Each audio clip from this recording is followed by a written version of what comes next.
Check 1 2. Check 1 2. How we doing, everybody? I might be too loud. Let me back myself off a little bit. Check 1 2.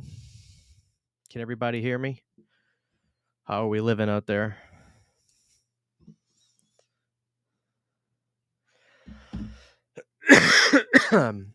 Guys, you know how it rolls with Restream. If I'm blurry, it's usually just for like about a minute. Then we clear up. We'll clear up. All right, let's see. How's everybody doing? How is everybody? Thank you, Freakafor. He says, Christian, your voice is killer. It's okay. It's okay. I don't have a great voice. Your voice is killer. Have you had vocal lessons or are you self-taught? Have you been singing? I've been singing. I've been trying to sing for like about the last 5 or 10 years. I'm a bass player, guitar player by trade. And you want your ears to bleed. But I have a mechanical understanding of scales and how to sing. I know how to sing I know what notes to try to hit while I'm singing. I know the keys to sing. But I also think that singing is not singing is the least um mechanically trainable instrument, your voice. So that means like I can teach somebody that's not really gifted to play guitar. I could teach them a basic fundamental understanding and skill level to play the guitar. But singing, I think it's about 50% just you have to be born with the right capacity to do it. So welcome everybody. We're just gonna hang tonight, guys. We're gonna chill. Sounds good, looks good. Wow. Excuse me. I need to watch your monkey review before I head out to see it tomorrow. Going to try and grab a popcorn bucket too. Thank God I have a buddy that works at an AMC because I don't have an AMC. You guys want to know something cool? Y'all, if anybody's a wrestling fan, the referee Charles Robinson watches my channel, and he was talking to me about the monkey today. A guy that's a makeup effects artist that does stuff with WWE had the popcorn bucket there, and Charles was showing it to me. And he's a fan of this channel. So if anybody's a Charles Robinson fan, he's a fan of Planet CHH. So, Jonathan, what's up, dude? I saw the monkey last night. I dropped the review today. As a matter of fact, I dropped a review today. It's a spoiler-free review. It's not really a movie that you need to get into spoilers, though. So it's not like I'm going to do a spoiler review after this. I dropped a review today. It's safe to watch if you want to go see it. But yeah, I enjoyed it. I enjoyed it quite a bit. That's how I'll stay for now because I don't want to say too much with a lot of people in here. So, yeah, I thought it was really fun.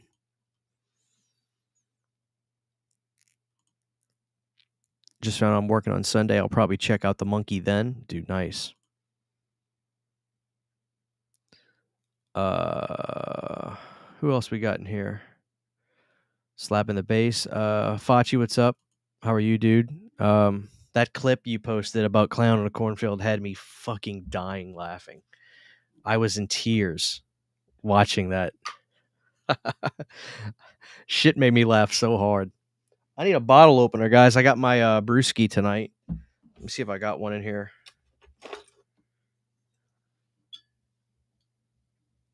I don't think I do. I might have to go, guys. I might have to go grab my bottle opener. Is that all right with y'all? Do y'all mind if I go grab my bottle opener? Guys, let me go crack open this beer real quick. I'll be right back. Let me know if there's any paranormal activity in here. I'm gonna go crack open this beer. I'll be right back. Technically, it's an ale. I'll be right back. Nobody go anywhere. Drop a like.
All right, we're back.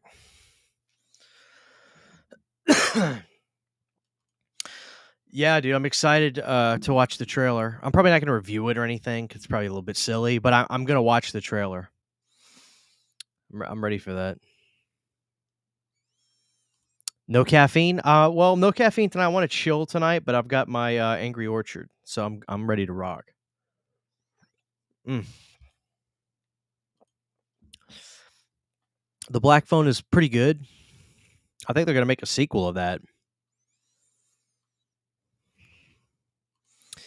Well, the 4K and Blu-ray will hit in April if you don't want to go.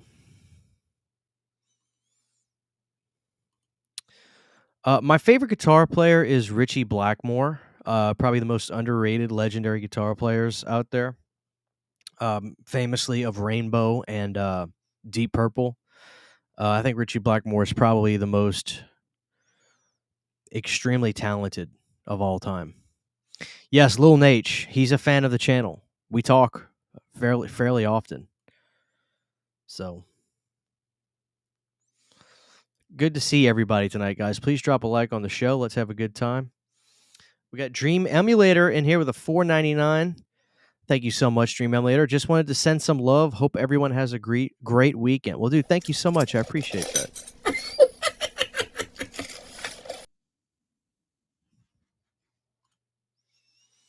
Much appreciated, dude. Thank you so much. Matt, how are you? Who else is stoked that Super Saiyan 4 officially returned in Dragon Ball Damia? What the hell is that? Toriyama's final gift to fans before his death. Insane. Listen, dude, you need to stop. You got problems. You have issues.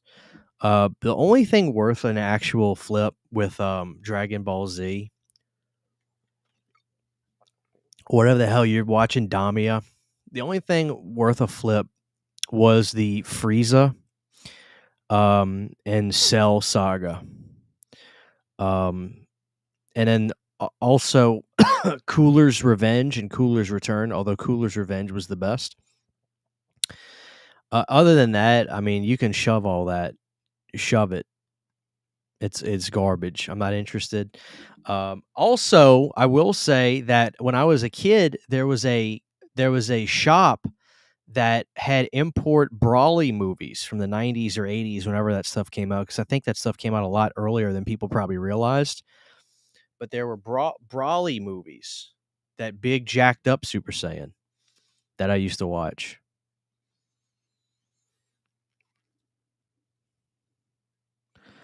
No, I haven't heard anything about Crow. I haven't heard nothing about Crow. Although I would love a 4K of Crow. The original Street Trash. I thought the remake was okay. Requel, whatever the fuck you want to call it. But I thought it was okay. I reviewed it. You can see it on my channel if you haven't. But I like both of them, but I thought the original was the better one.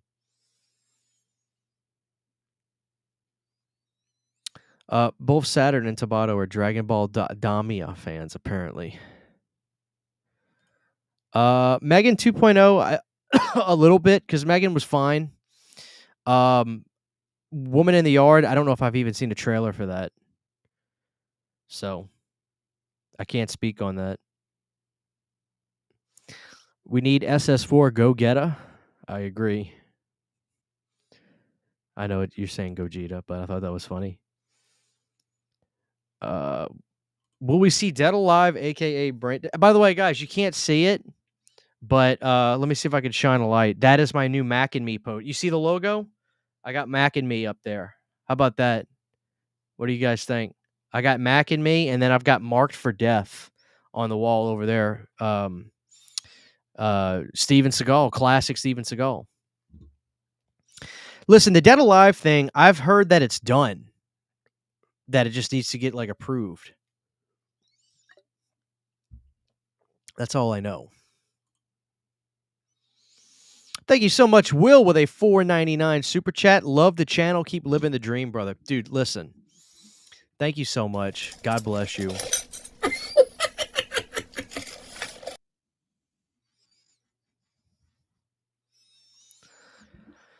Thank you so much.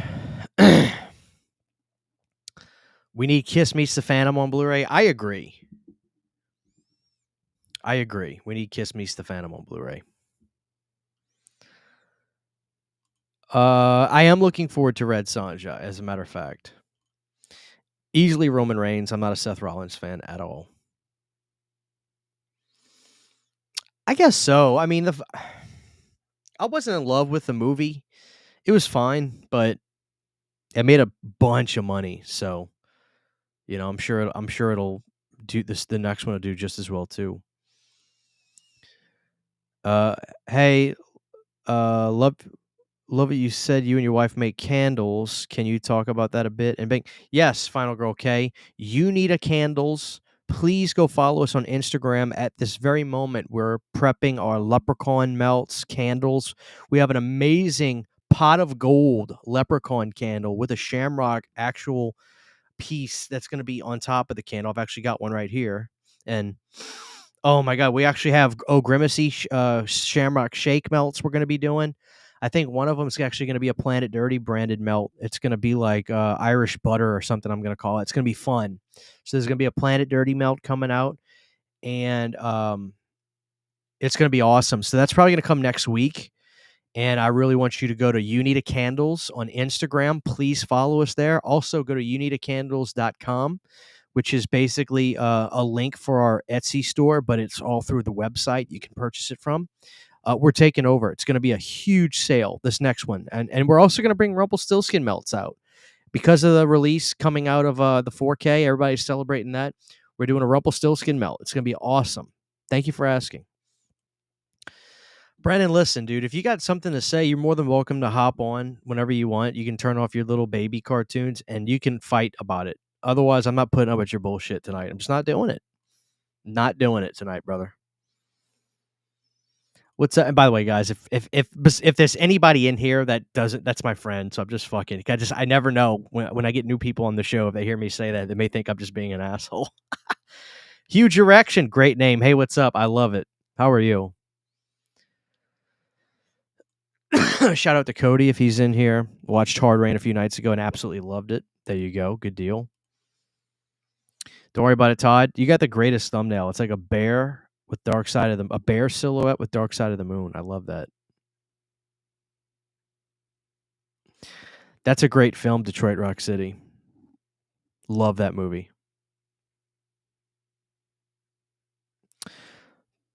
Tulsa King season 3 is amazing. I hope it's going to be amazing. I'm assuming it's going to be amazing, but Tulsa King is amazing. I'm hoping season 3 is going to be great too. Black Phone 2, the blacker phone. Once you go black, you never go back. I don't think that's going to be the way they go on that one. I agree. I thought Willy's Wonderland was, but I totally agree with that. Not even joking. I really agree with that. Probably going to be sometime this summer, Hugh. I'll just call you Hugh. Probably going to be sometime this summer. But there's a chance. I'm serious, guys. People, I'm not saying like this. I know this, but I really think, guys, there's going to be a big possibility that Arrow has Jason X, Jason Goes Straight to Hell, and Freddy versus Jason. And that's why they haven't announced anything yet. I'm serious. I'm serious. What full moon titles would you want on Blu-ray next? My next pick is Arcade. Well, Arcade's an absolute stellar pick. Bad Channels. Are you kidding me? Blue Oyster Cult? Bad Channels. All day long. Bad Channels. Bad Channels. They need to get the negative for that, remaster that.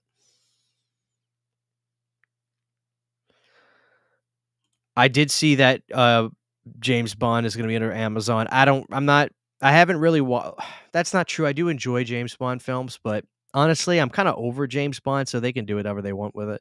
They'll probably make a bunch of shit and TV shows and stuff. And oh well, maybe it'll be good, but I'm not really too like interested one way or the other. Like I'm old school. I like Octopussy and movies like that.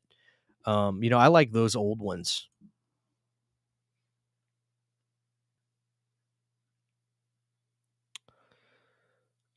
Just wanted to say this is one of my favorite channels to find the last few months. Dude, Matt, God bless you. Thank you. I'm glad you found the channel. Let me know how you found the channel too. I'm always interested in how people find the channel.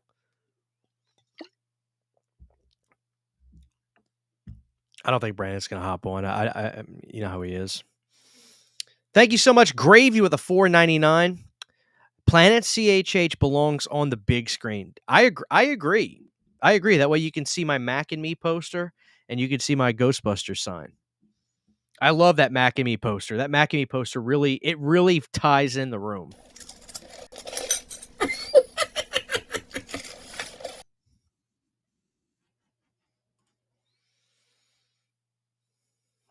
Very nice. Your Life Force arrives tomorrow. Hell yeah. I mean, Brandon can hop on if he wants. I think he probably bailed already, though.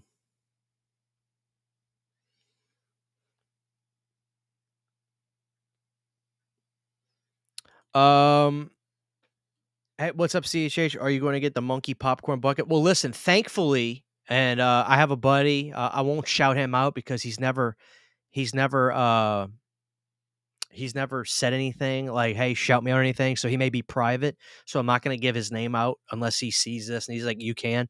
But thankfully, I have a friend, a viewer of the channel, fan of the channel that works at an AMC. So he got me one today, and I got it. Listen, I think I'm gonna retire. I think I'm gonna retire after this, unless the buckets are really, really, really nice. Because this monkey bucket, apparently it weighs 3 pounds. It's built very well, and it's a special bucket. So I'm willing to get it. And it's cool, and I enjoyed the movie, and I think a lot of you will. But I think after this, guys, I'm gonna kind of take it easy because now they're making them for the sake of making them. When I got the Terrifier 3 popcorn bucket, don't get me wrong, it's a gorgeous looking design. It looks just like art, but it's the worst designed popcorn bucket out of all of them. It's got a flat base that you could basically slide it up against the wall, and it's got a small little hole that if you have a big hand, you could barely reach in there. It's a shit design. So I think they just did it for the sake of doing it. And I think they also sold it online directly because I think if people bought them, um, I think if people basically bought those at the or saw them at the movie theaters, they may be like, "This is horrible. How am I supposed to eat popcorn out of this?" So I think now it's getting to the point to where they're oversaturating it and just making them to make them, which is fine. But my point is, the monkey one looks just like it looks just like the poster. So it's gorgeous. It's gorgeous. So I'm glad to get it. I don't have any new not excuse me, guys, I got a bad cough. I don't have any updates on the Nightmare box set. I did get a couple people asking me if America is gonna get a Steelbook box set. Listen, it's up in the air. It really is up in the air because of the fact that that would typically be a Best Buy type of exclusive, and we don't have that anymore. It's very much possible that we could get that from Amazon, which is why I say there's no rush in ordering from Zavi. There very well could be an American version. Guys, you gotta understand how unprecedented this is. This is for once, it seems like Warner Brothers is going out of their way, or begrudgingly went out of their way to actually do something a little bit better than just basic for a box set, because typically they don't do this sort of stuff. Lionsgate will. They'll do nice stuff, but it's this kind of uncharted territory. So it's really up in the air what's going to happen. All I can say is the second I know, if you don't know, I will make sure you know as soon as I can. So that's all I can give for right now. Will I be joining Tabata next week to stream the superior version of Aladdin on SNES? Well, if you mispronounced uh, Genesis, because everybody knows the Genesis version is better. I swear to God, he's trolling. He knows that the world. But the problem with Brandon is he can't just be real. Like if I said, Brandon, can you just say, oh, if I could get Brandon to actually just verbalize, oh no, I totally understand. I hear you. Yes, 99% of the world is definitely agrees that, but I just don't like it. But he won't say that. He thinks I'm lying. He thinks I'm full of shit when I say that the world prefers the Genesis version. He pulls my chain all the time. Thank you so much, Quinn, with a 4.99. I appreciate that, dude. The You Need a Horror podcast and Planet Dirty belong on the big screen. I absolutely agree with that.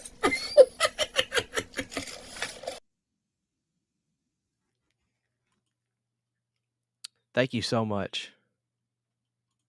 You found this channel when the box set Friday the 13th came out, dude. I'll take that.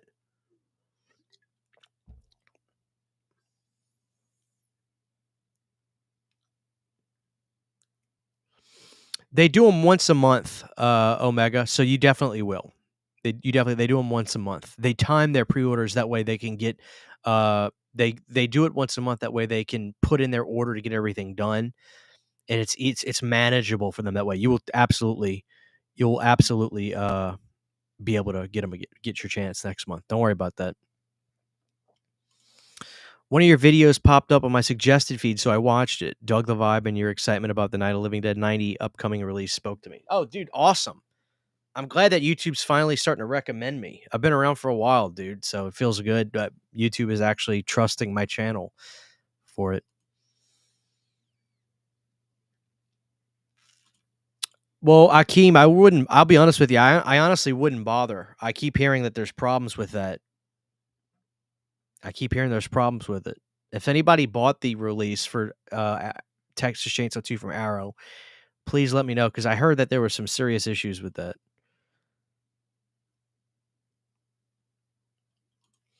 Dude, very nice. I love vampires. Classic movie.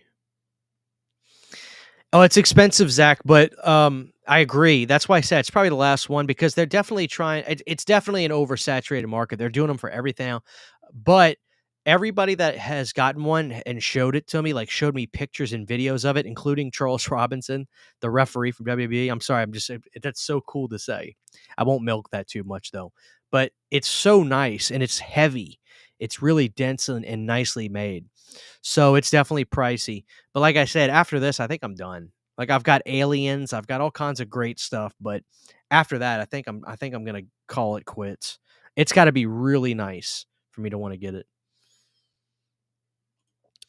I totally agree. If people want to use Zavi, like I said in my video, I don't have a problem with Zavi. You can if you want. My point is, you don't need to act like that's going to be the only thing to do. Besides, I think I got mine before a lot of Zavi people did.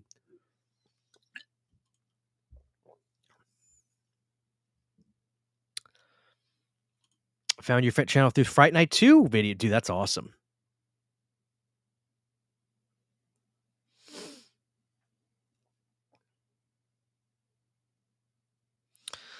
There's a lot of people that feel that way. And listen, if I get my monkey and I'm just like, okay, I'm not that thrilled with it. Although everybody, like I said, people have shown me clips and videos of theirs, and it's like, this one's like way better than anything else. That's awesome. But regardless, it's getting oversaturated. I agree. This version is fine, but I mean, it's just come on, dude. It's unbelievable how much better the Genesis version is. I'm gonna have to stream my own. I'm gonna counter stream Brandon next week, and I'm gonna stream Aladdin on Genesis while he does Nintendo.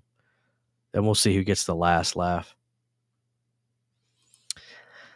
I thought that was fun, the takeover. I agree. I had a great time with that. It's funny because it was kind of my idea. I had messaged Cody. I was like, dude, are you really not going to talk about Mortal Kombat? And he was like, I don't really have much of a history with it. I was like, just let me do it. So actually, it really was fine. I was like, just let me do it. He's like, okay. Nice. That Blockbuster, that was a fun video. Yeah, that was a fun video. Oh, God. Dude, the next time you have a bowl of Cheez-Its, sprinkle them with a hefty amount of garlic powder. So I'm good. Garlic powder? I want to know what possessed you to even do that in the first place. By the way, guys, drop a like on the show. We have 123 people in here. God almighty. Too bad he didn't say that on a show where I could clip it and lower his voice and put a red devil filter on it. Dude, next time you have a bowl of Cheez-Its. It would have been great.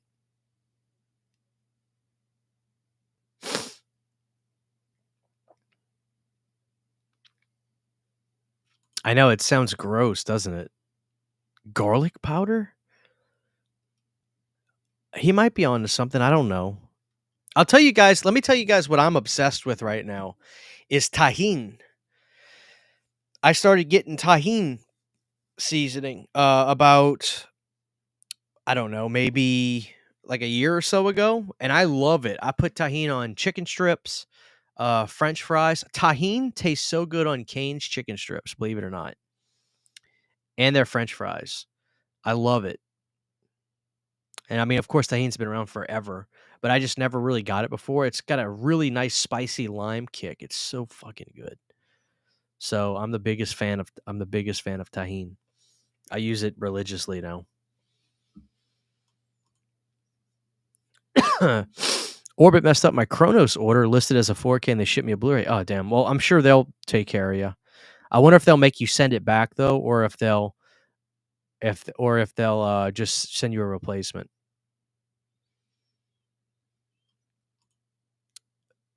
Just finished watching Satan War. That was one of the wildest things I've seen in a minute. Oh, dude, sounds great. I haven't heard of that. I'll have to look that up. Send me a link to that, dude, or tell me where you saw it.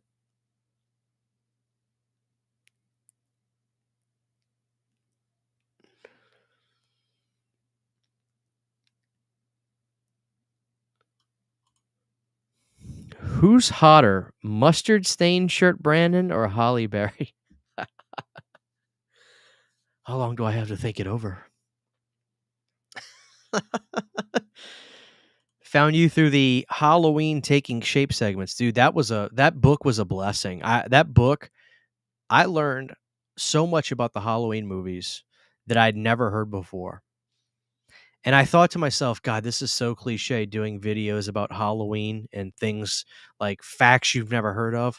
But when I was reading the book, there was such good information in those books. Like the fact that what Rob Zombie wanted to do with the opening scene in '07 was so disturbing and grotesque and just vulgar and nasty that the studio was like, no, we can't show a kid doing that. Or the fact that, the director of The Howling, Joe Dante, was going to direct Halloween 3. I'd never heard that before. Or the fact that there was actually a Variety ad saying that Halloween 2 was going to be directed by Tommy Lee Wallace. I looked high and low for the Variety ad. I couldn't find it online, but, I'd never heard any of those things. So the fact that I was able to read about all that stuff to me was just like, yeah, I do want to do videos about this. And I hawked the book every time I did a video. And I almost wondered if the author of the book would have been a little upset, but he actually loved it. He reached out to me. The author of the book actually loved those videos, and he actually sent me some more books. He sent me some more books. I think he sent me Taking Shape 2, which is about all the sequels. And then he sent me I forgot what else he sent. He sent me another book. So those videos actually were huge for the channel.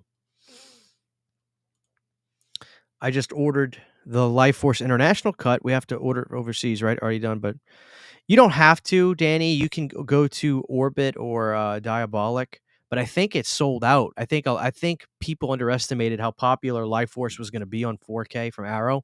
So if you ordered it from Arrow overseas directly, then that's fine. You won't get it. You'll get it pretty quick, but check those small kind of sites when that happens. So.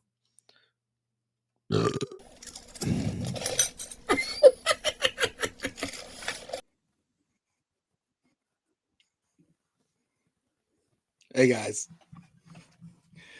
So welcome to the show. Sorry I'm a little late. I hopefully Christian showed up. I'm not sure if he's here, but I was supposed to be running. He took over my channel, so now I'm taking over his channel. I know. So how's everybody doing tonight on this Friday night? How many people do we have here? We got a lot of people going on. I can't see. This doesn't tell you how many people are in here. Y'all like probably make a good super chat clip. We have 130. How come that does not make any sense to me? We have 135, by the way. Carry on.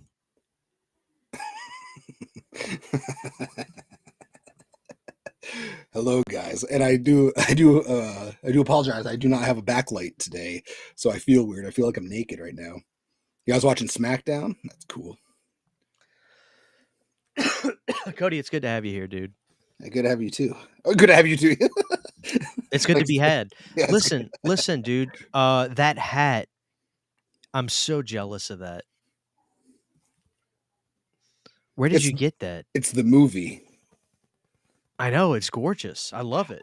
I got it on a site called... Is it one of those weird sites called Belligerent uh, belligerent Jello mold. No, Like, yeah, this is youth energy. That's what it's called. Yeah, it's called youth energy.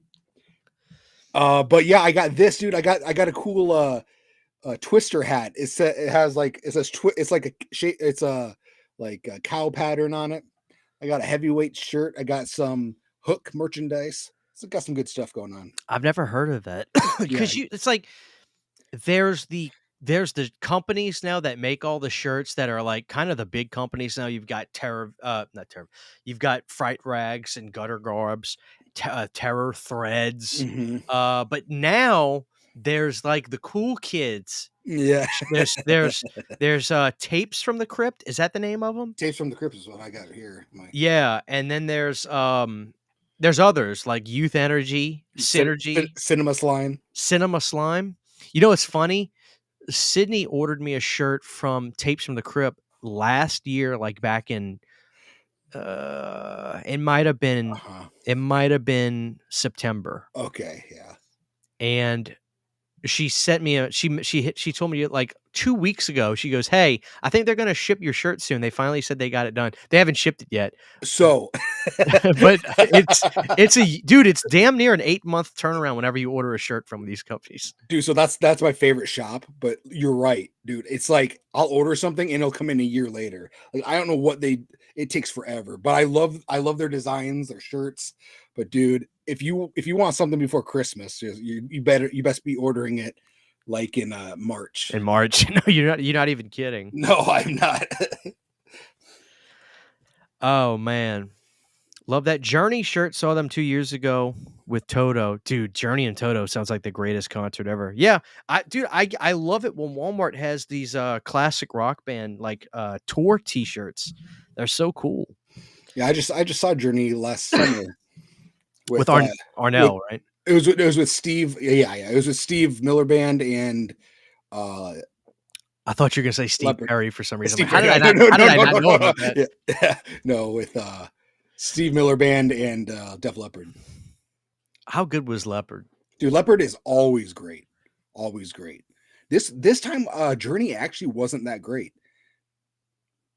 You know what? There were some videos of him kind of like sounding rough, like his voice was just trashed. Was that the case? Maybe, but you know what they're doing? They're doing a lot of concerts at like and not just them, but like a lot of baseball stadiums are having concerts there now, and those places just aren't built for like music like that. So sometimes they just sound weird.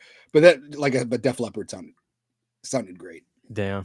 God, I'd love to see Def Leppard. They never come around me. I see them all. Yeah, I've seen Def Leppard and Journey. For some reason they seem to always be together. I've seen them I think 3 or 4 times together. Yeah.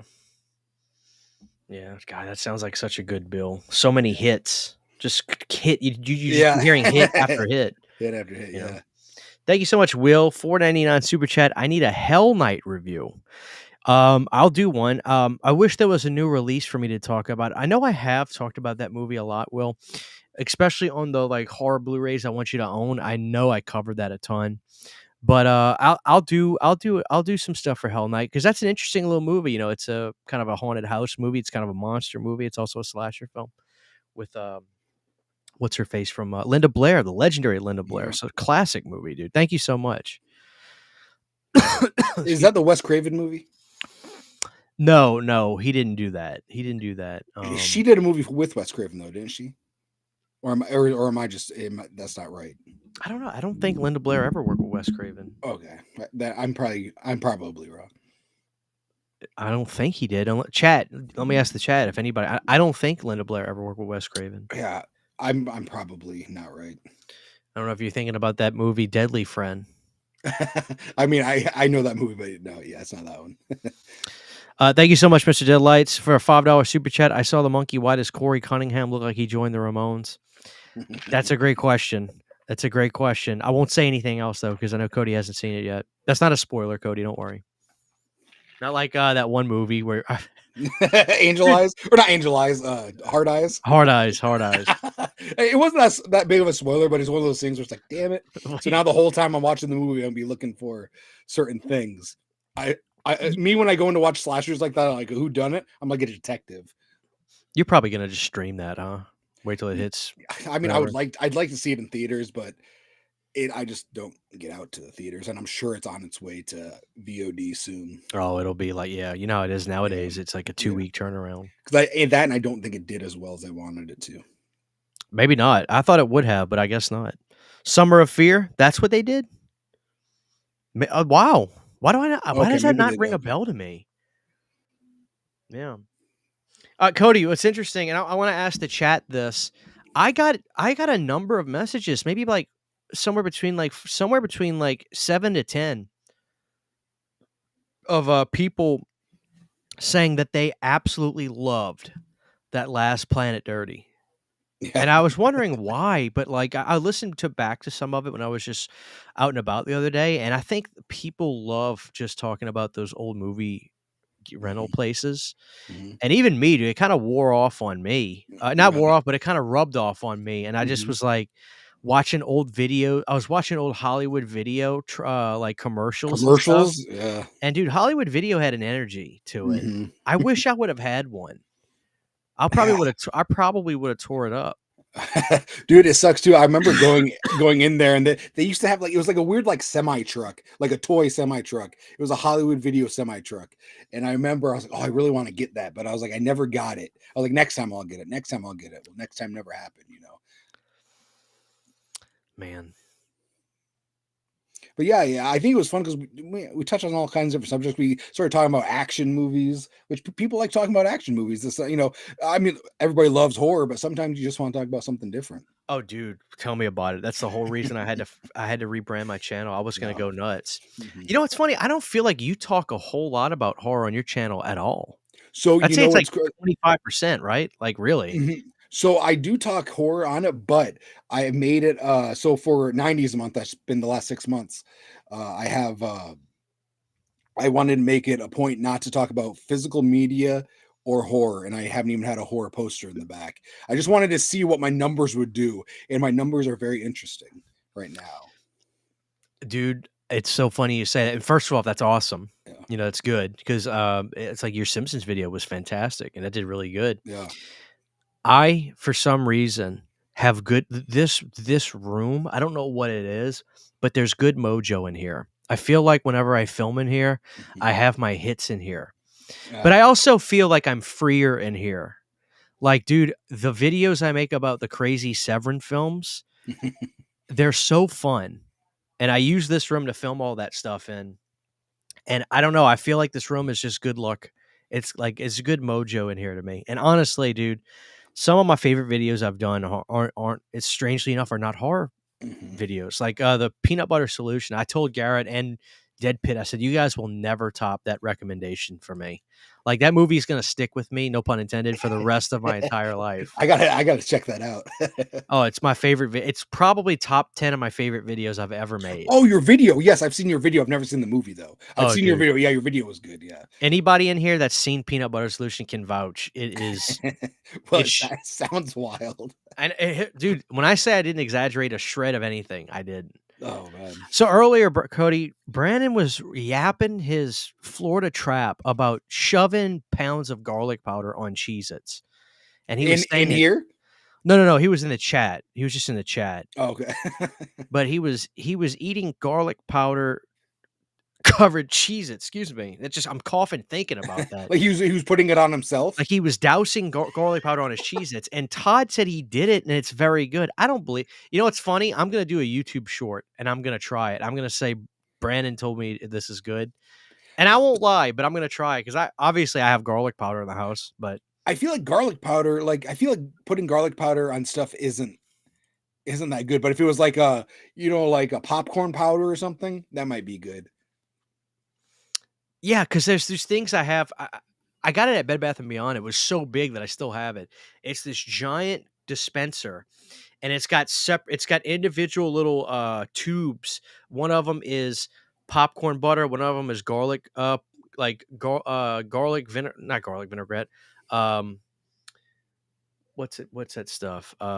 There's different flavors of like butter, stuff for garlic. to put on there, and it's delicious. But I don't Dang. think there's a garlic one. At least I don't think there is. Dang. Thank you, JG, for the $5 super chat. Question: best and worst Stephen King TV miniseries, excluding It and Salem's Lot. P.S. Watch 90s slasher Happy Hell Night. I prefer it to Hell Night. Great question. To me, the best miniseries of all time is probably The Stand, from '94. Mick Garris directed it. Fucking Yeah. love it. I remember when I was a kid, my like I watched it. My mom had it on like a double VHS, and all I remember is Elaine from Friends was in, Elaine from Seinfeld. Is she in it? Yeah. I remember that. So, dude, when I love a band, I get very defensive when I hear their music being played in movies. Mm-hmm. The Stand using Don't Fear the Reaper is literally, to me, the best use of the song of all time. Oh, yeah. I've heard Don't Fear the Reaper in a number of movies, like in X, and I didn't really love it there. Mostly because that Spectra's the next record and Mirrors had come out. So somebody asked me about this, and I got so nerdy, so I won't go too long on this. But you can understand where I'm coming from. It's 1970. I think it was 1979 in the movie, or 1978. It was at least 78 in the movie X. But they're playing "Don't Fear the Reaper." Mm-hmm. But Spectra's and the live record, another live record, and Mirrors had probably come out by that point. So I'm thinking to myself, that wouldn't have been on the radio. They would have been playing. They would have been playing Godzilla, or they would have been playing Nosferatu, which was on the Spectra's record, which is a great song and is actually about Nosferatu, which is why I used it on an Instagram post I made the other day. But I get so annoyed because they were just playing their big hit. But it works so good in the opening of The Stand. Yeah. It's my favorite use of it of all time. I've rewatched it. You know, so this is probably the worst one, but I have love for it. I love The Shining with Steve Weber. And that was 90s too. I think Mick Garris as well. Was that him as well? That was Mick Garris who did that. I have the Scream Factory Blu-ray. I need to rewatch that. I need to rewatch that. I remember the kid. Yeah, the kid was donkey teeth. yeah, the kid. But the mom is the crazy lady from Hand the Rocks to Cradle. So I was all about that when it came out. And of course, the main actor is the dude from Wings. Is it the greatest show of all time? It's the greatest underrated show of all time. Well, there you have it. It's funny because I've watched Mick Garris has a podcast too, and he had Stephen King on, and they talked about that, and basically Stephen King admitted, he did that because like he doesn't like Stanley Kubrick. Yeah. Even after his death, when he would talk about it, he wouldn't blatantly be disrespectful to him, but he would make it known he didn't like the movie anymore, blah blah blah. But he was like, "Fuck Kubrick, we're gonna make the real Shining." Mm-hmm. But yeah, it is what it is. Yeah, I'd probably watch it now and be like, "What the hell is this?" Like the new, I say newer one, but the late '90s one. Thank you so much, Gertie McFuzz. I love you, Christian and Cody. Let me give him a clip since he did that.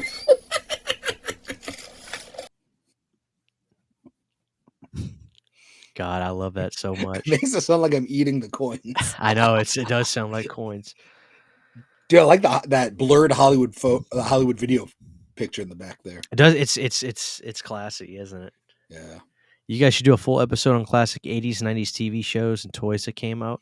That's a great idea. We kind of always divert to that. Yeah. On these, like on the Planet Dirties too. Yeah, Christian and I have a TV show episode, or not an episode, but a whole video. I go through my whole collection. It's somewhere in his back catalog. You know what the secret weapon of your collection was on that video too? It was the Wonder Years locker. Yeah, that thing was nice.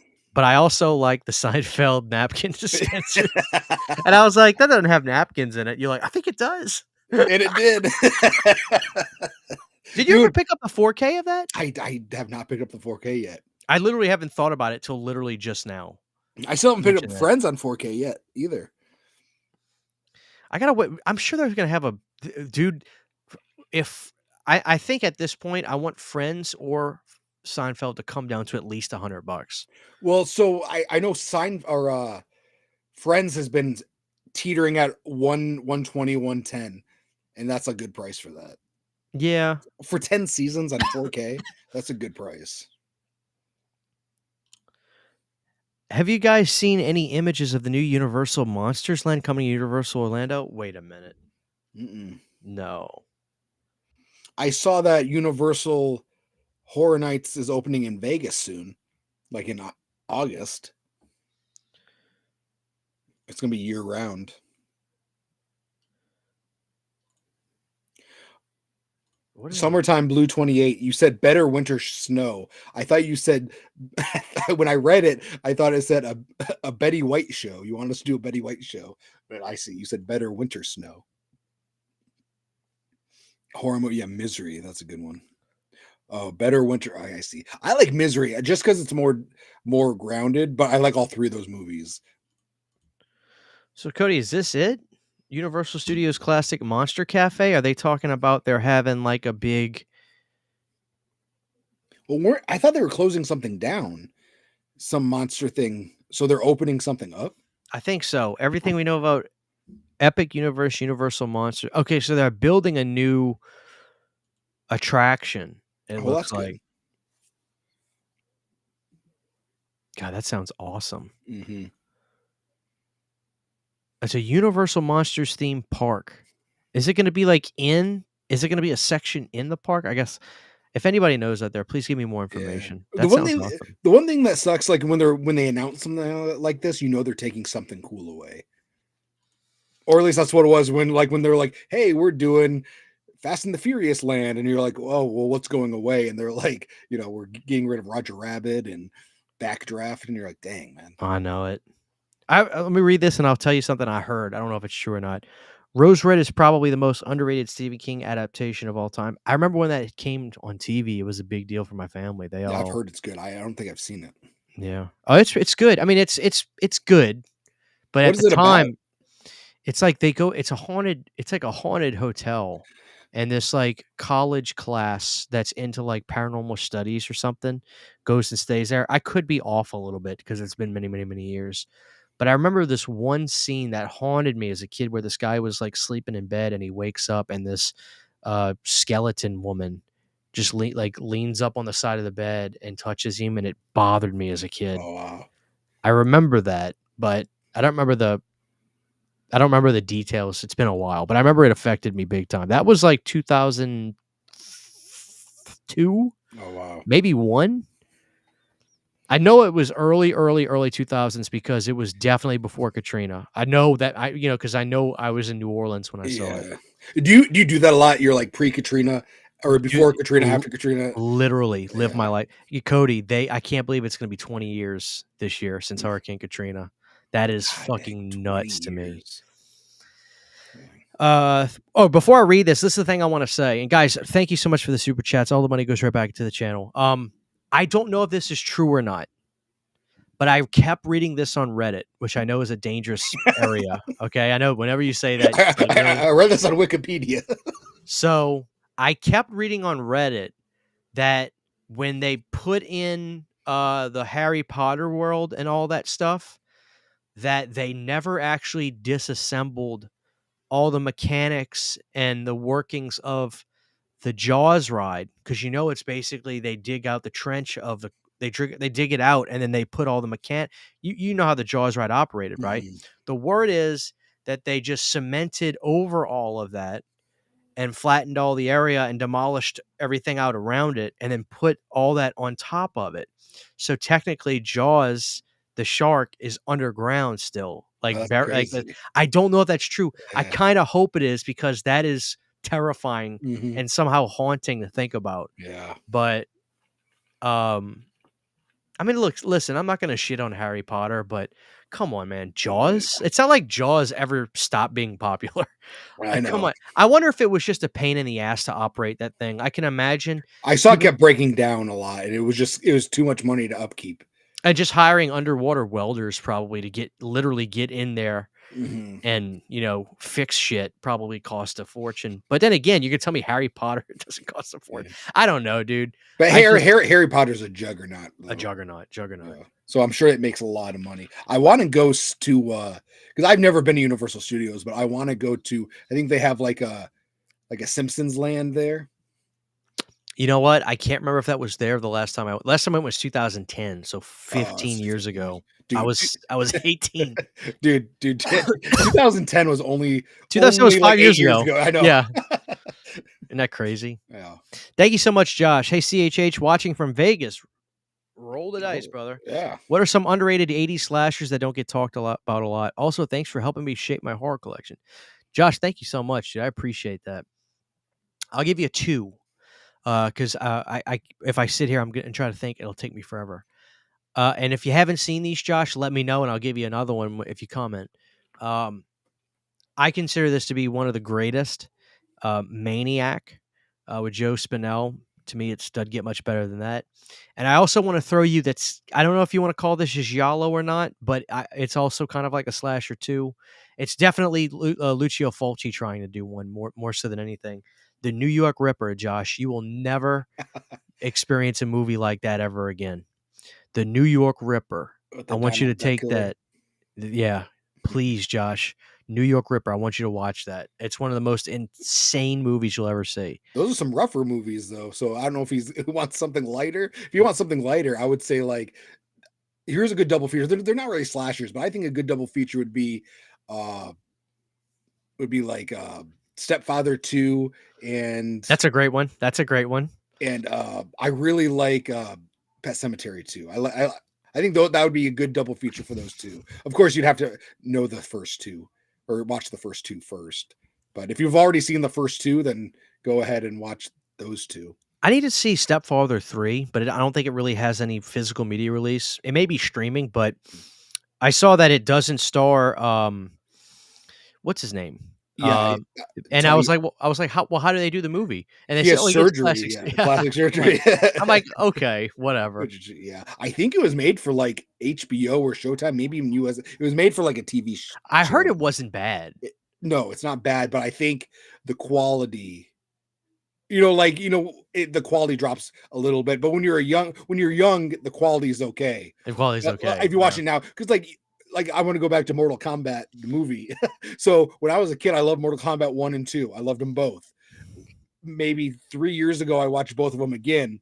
I love the first one, and the second one, I was like, wow, It's this is a lot different than I remember, and the quality difference is night and day. But when I was a kid, you didn't really notice it. You just noticed there's different actors. it's like everything looks like it's decently budgeted when you're Mhm. watching it on VHS. Yeah. Like it kind of puts everything on the same pedestal, Yeah. you know? Yeah. Thank you so much, Mr. Deadlights. This is so funny. I love Brandon's new beard and shower curtain. Like, what kind of shower curtain did he get? I don't even know about this. I think he's about me.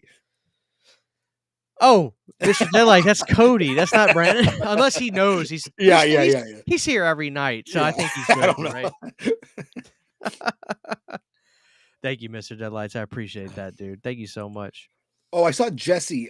Jesse asked me a question about Major Dad. I don't remember it too much. I think Major Dad was more of a late 80s, but I can't remember. But I did watch that.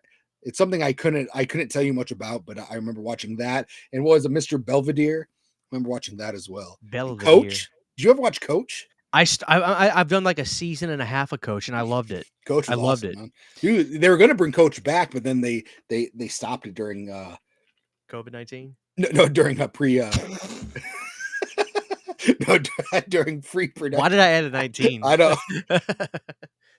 Well, that's what it's called, right? COVID-19. It was. I Oh, don't. okay, No, yeah. nobody said. I guess nobody just says that. Yeah, yeah. When they got rid of the King Kong ride, that was devastating. I rode the King Kong ride like 4 times in my life. Cody, there was nothing like it, dude. Did you go to the backdraft thing where it's like real fire and stuff? I think it was in California, but they have a backdraft ride or experience. And man, there's just so many cool things that I really wanted to see, and they're all gone. You know, dude, we're living in a time now where I almost wonder, Cody, is it a world full of nostalgia, or are we just like realizing that things were just better?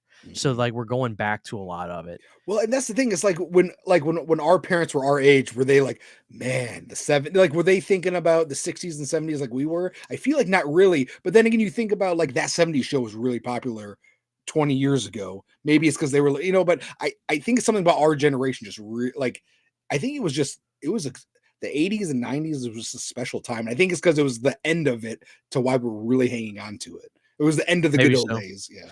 Yeah, and they might have sensationalized the '50s, right? Because the '50s Mhm, was such this huge. It's funny when I think about eras that I wasn't around. mhm. I look at the '60s as more of a black and white decade. When I think about the '50s, I think about just so much color and good music and Mhm. huge doo-wop bands and, you Yeah. know, I actually colorful yeah. nights, like and maybe Back to the Future shoves that into my brain because of it take Yeah. but I don't know, something about the '50s, I feel like it's so full of color and life, and it's like the it's like the it's like the prequel to the '80s Mhm. or something. Yeah. Yeah, I love 50s music, doo-wop and stuff like that. I love that stuff. Oh, yeah. Movie Misfits, well, thank you so much for a $5 super chat. Hey guys, what decade was better for movies over? There we go. This is perfect timing. The '80s or the '90s? You can't go wrong with either one. Which decade was better for movies overall? Well, Cody, this is too broad. So this is what I I want. know. I'm gonna change movie misfits. Yeah. This is a great question. Yeah. I'm gonna change this question. It's a loaded question. We're gonna swap it to genres. We'll do horror. We'll Mhm. do. I don't even know if you could really do thriller in the '80s, but we'll do that. They Yeah. certainly existed, but we all know what the winner is there. Mhm. We'll do horror, thriller, then we'll do action, then we'll do comedy, Mhm. and then we'll do I guess drama, right? Kind of Mhm. drama, those kinds of movies. Let's start with horror. Mhm. Horror, I think was 80s. Definitely. Mhm. Although I love 90s horror, don't get me wrong, but 80s, it was I think that it was peak horror. Yeah, I literally don't think anybody in the chat would disagree. Mhm. Even though I love '90s horror, especially, dude. You know what? Just sidebar, really quick. Um, 90 through '94, In Search of Darkness, which everybody Cody's at the end of it. I Yeah. remember they let me preview it. And they said, "Hey, do you want to do an early review for the documentary?" I said, "I'd love to." And they sent me a private RSS feed to watch it, Mhm. and I watched the whole thing, Cody. And Mhm. I would even watch the credits because I was just enjoying it so much. And sure enough, there you were, and I was like, "Holy shit!" I'll pop it up. But anyway, the first 5 years of the '90s, dude, are basically still the '80s. Mhm. Oh, yeah. Yeah, well, and that's what I think. I feel like the first 3 years of every decade is bleeding in from the last decade. 1000%. That's why, like, it's not like perms and big hair went away in 1990. Yeah, If it's not anything, like they were that. just as big, especially Yeah. and even music. I mean, dude, in 1990, you know, let's put it to you like this. Like It's like Skid Row and stuff, they were Skid still Row's popular, Monkey yeah. Business was a huge record. Slaughter became huge. Warrant, Cherry Pie was 1990. So yeah. Anyway, let's move on because I'll go on a huge tangent. Next is going to be Thriller. Dude, when it comes to the '80s, like, what would you call thriller movies per se? Could you say Fatal kind of Attraction. like Angel Heart or not even really that? I mean, yes, but not really, but I would say more like, Fatal Attraction, which is one of the goats of thrillers. Dude, that's a that but you know what though? That feels like it should have been a '90s movie It feels 90s. because of Yeah. the subgenre it's in. Same with there's a Billy Zane movie with, Nicole Kidman and Sam Neill. That was like I think it was 88 or 89. That's a good thriller too, but it feels like a 90s movie. So, the clear answer for Thriller, and you're the expert on this, not me. I'm Yeah, still learning. I yeah. still have a lot of movies to enjoy, but, um for every Fatal Attraction you have in the '90s, for every for one Fatal Attraction you have in the '80s, you basically have 4 movies that are probably equally, if not arguably better in the '90s per year. Yeah. I mean, I think if you look at Sleeping with the Enemy, there's a strong argument, well, that Yeah. negates Fatal Attraction right there. Yeah. What now? And then Yeah. you could list off Yeah. how Well, many. see that's things like 1990 to 91 had like, Cape Fear, it had Sleeping with the Enemy, but you know that those movies were filmed in the 80s, so technically they might be 80s movies, but they're so 90s. I think 90s has a lot of stuff. And then I think once you also I'm sorry to cut you, but no, you probably also associate actors with decades too. So I mean, to me, you probably think of, you mentioned Cape Fear, Juliette Lewis. She screams 90s. Mhm. You know what I mean? So Cape Yeah. Fear is fucking dude. Don't tell anybody. That's top 5 Martin Scorsese films to Oh, me. dude, that's my favorite Martin Scorsese movie is Cape Cape Fear. Fear. Yeah. It's also one of the best De Niro performances. Dude, yeah. Dude, you have no idea when I was a kid and he was sitting in the movie theater watching Problem Child. I was like, this is awesome. I gotta watch those movies. It's been literally. Oh, we also have to add Sci-Fi. That's gonna be a tough one. We have to do Uh-uh. Sci-Fi. We'll save Sci-Fi for last Yeah. because I was looking at my last Starfighter poster. Mhm. Um, so we both agree that 90s definitely goes to the For me, thriller yeah. genre.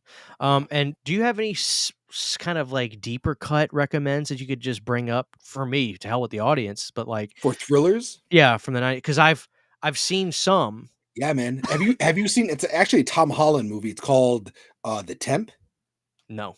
That's a good movie. It's where like this guy, he's like there's like a temp that starts working. It's like a Laura Flynn Boyle. And like he's like attracted, he's on the rocks with his marriage, and there's this like temp who's like crazy, and they kind of like fall like not like kind of Fatal Attraction-ish, but it's really good. And it's a Tom Holland movie.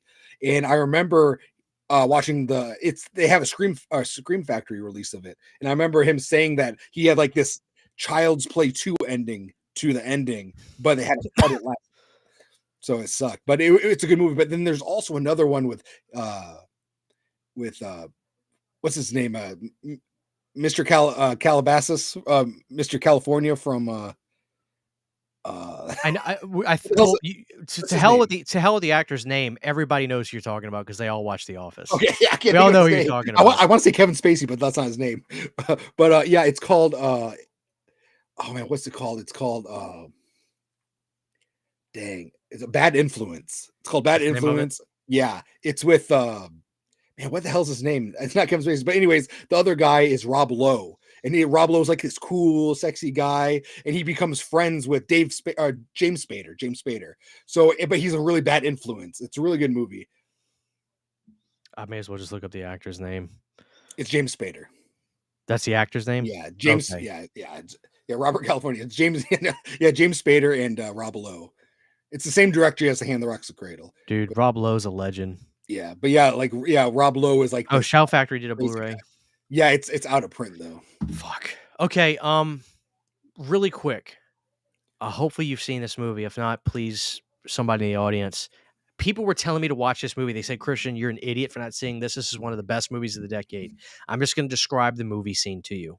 Mhm. A guy with kind of like a short top buzz, not a buzz cut, but like a spiky kind of hair buzz cut, is wearing like a short sleeve kind of dress shirt with glasses on, and he's slightly unhinged, and he goes to McDonald's and he asks for Yeah, breakfast, falling down. falling down. Oh my goodness. Yeah. Don't say anything. Don't say anything about the movie because I don't know anything besides seeing that clip. I need to watch that tonight. I'm gonna have to put a pause on my Murder She Wrote. I've been Are doing, you watching Murder She Wrote? dude. Are you kidding me? I'm surprised at the stars that appear in Murder She Yeah. Wrote. But anyway, I don't want to get off topic. Do I need to literally drop everything and watch Falling Down? Yeah, dude, it's a good movie. It's a thriller. Yeah. Okay, I'm assuming it's a thriller. Yeah, it's a good movie, and you can be like, like it's like, yeah, it's a good movie, man. Okay, I don't know anything about it, and you know how I roll. I don't do trailers, so like I don't want to know anything. Michael Yeah. Douglas is the actor. Yeah, Michael Doug. Yeah, it's a good movie, man. Okay, so let's move on because I want to get to more of the but it looks like it looks like the chat's enjoying this. All right, so thrillers goes to the 90s. So we did horror, thriller. Now let's do action. And So I want to let you take it yeah. away on this because I'm interested to see where you go. So 80s is filled with all the action stars, but man, there's something about 90s that has this this weird charm to it, and it's more down to earth. So I like the 90s is my favorite era of action. But that's you could easily say 80s because 80s has all the big guns, That's when all the that's when the Rambos were going hard. That's when the Terminators. But I think it's 90s for me. It's really tough. It really is tough. I'm going to tell you why I lean 90s. I think in the 80s, they had some truly over the top action films, great stuff. Like Rambo 3, I think Rambo 3 is a really underrated action film and a good action film. I think people tend to go towards 2 because of, I don't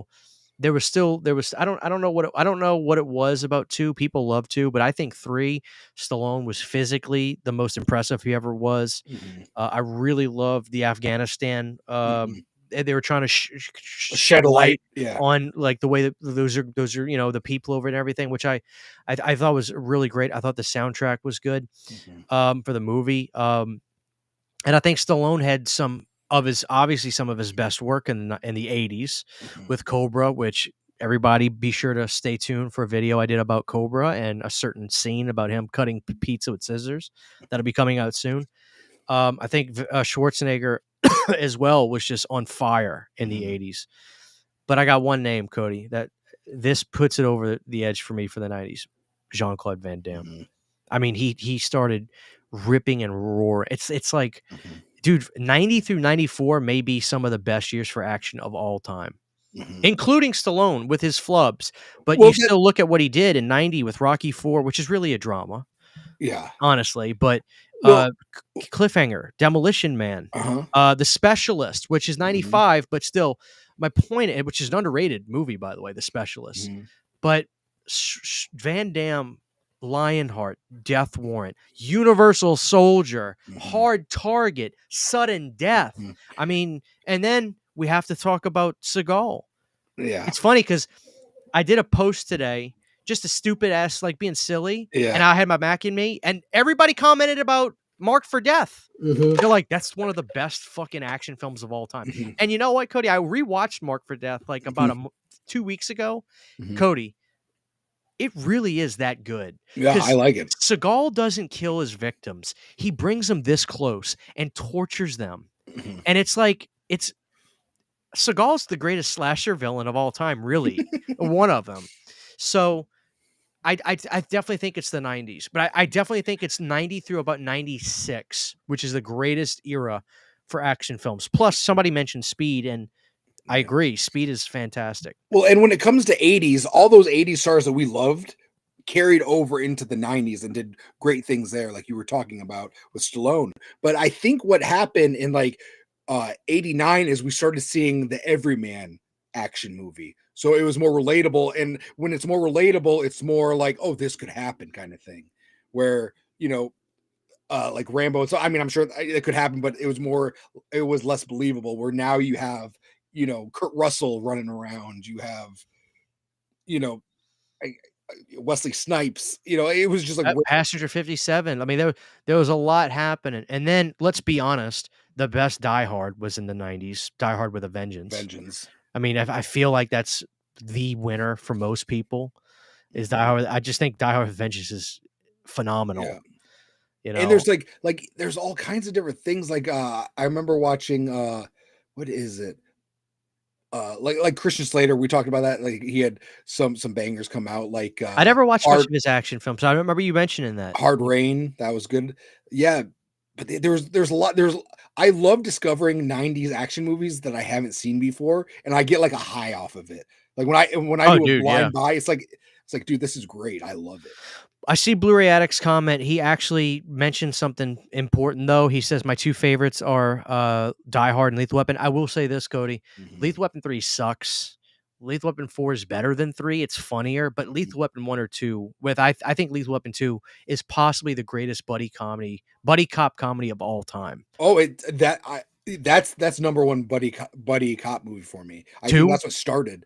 Yeah, Yeah, the condom tree commercial yeah, scene is yeah. I'm convinced that that was not acting. Remember after they play the commercial where he goes, "Take the kids upstairs," and he's Mhm, freaking out. And then the next day at the office, they bring him the tree with condoms. mhm, The way Danny Glover bursts out laughing in the movie, Cody, yeah, I'm convinced that was not acting.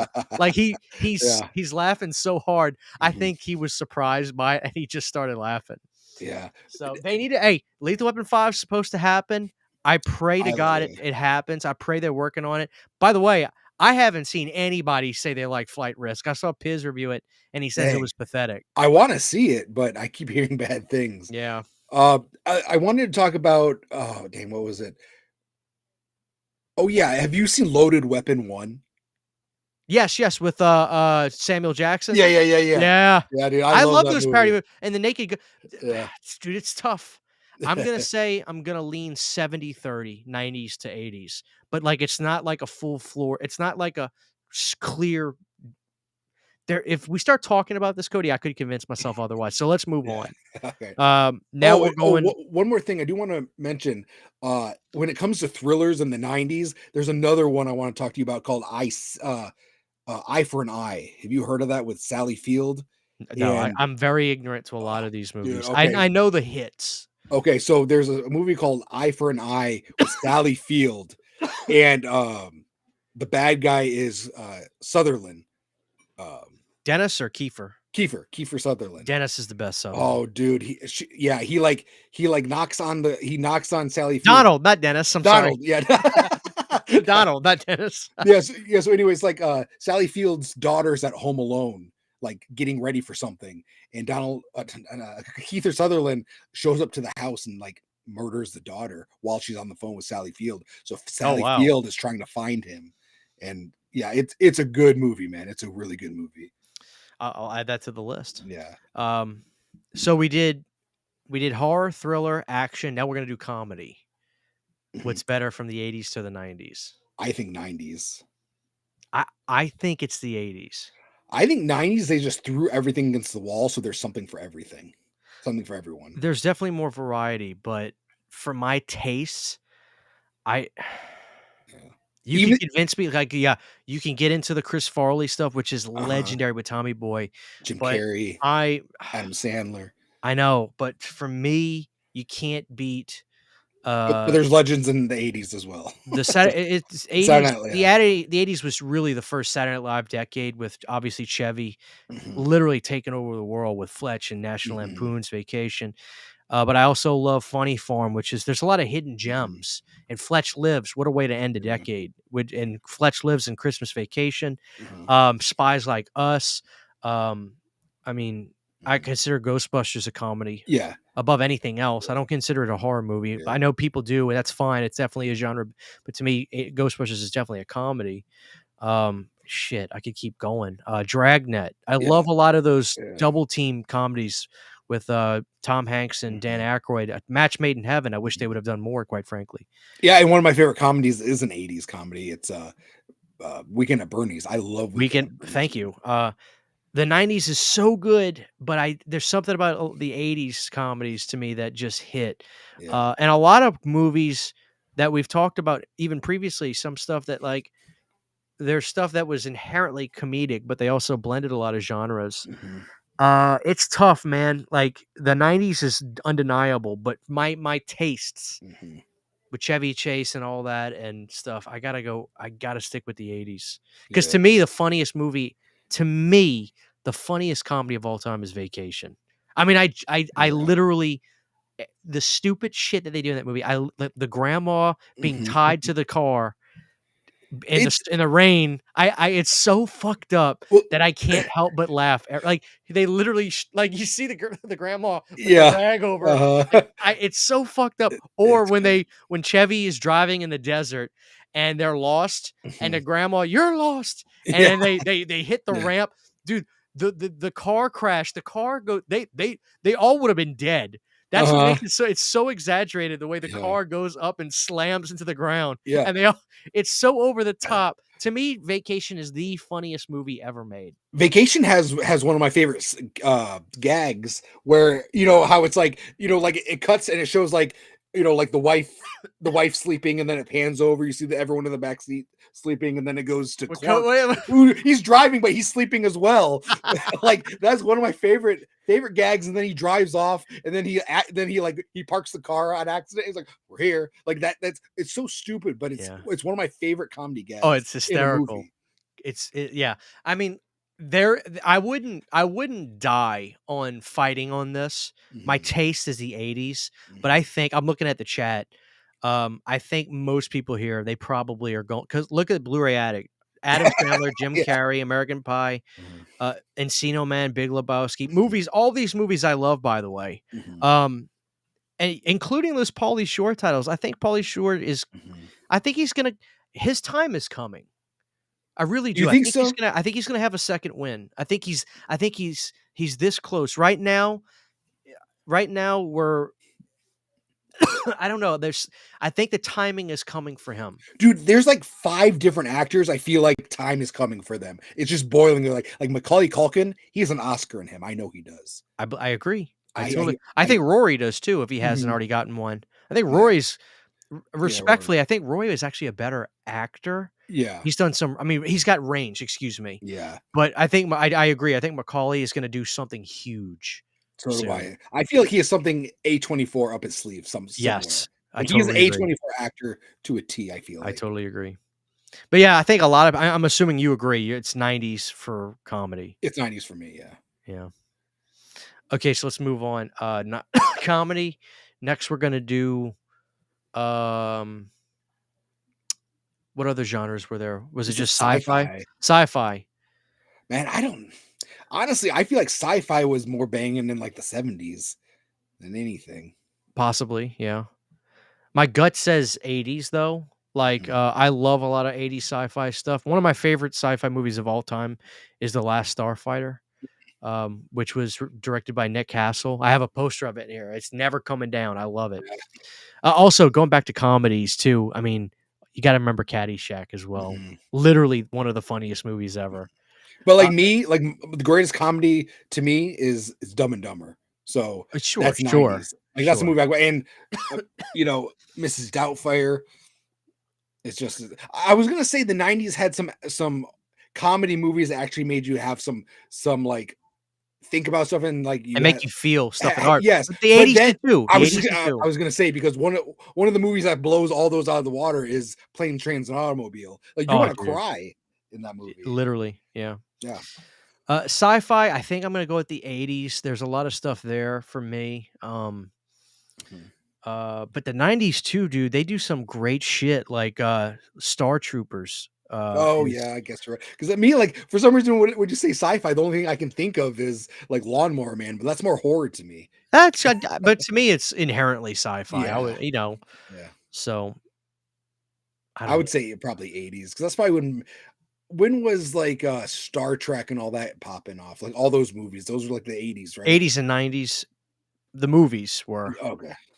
Um, Wrath of Khan, I think, was 82, and I consider Wrath of Khan to be probably one of, if not the greatest sci-fi movies of all time. That's what I hear.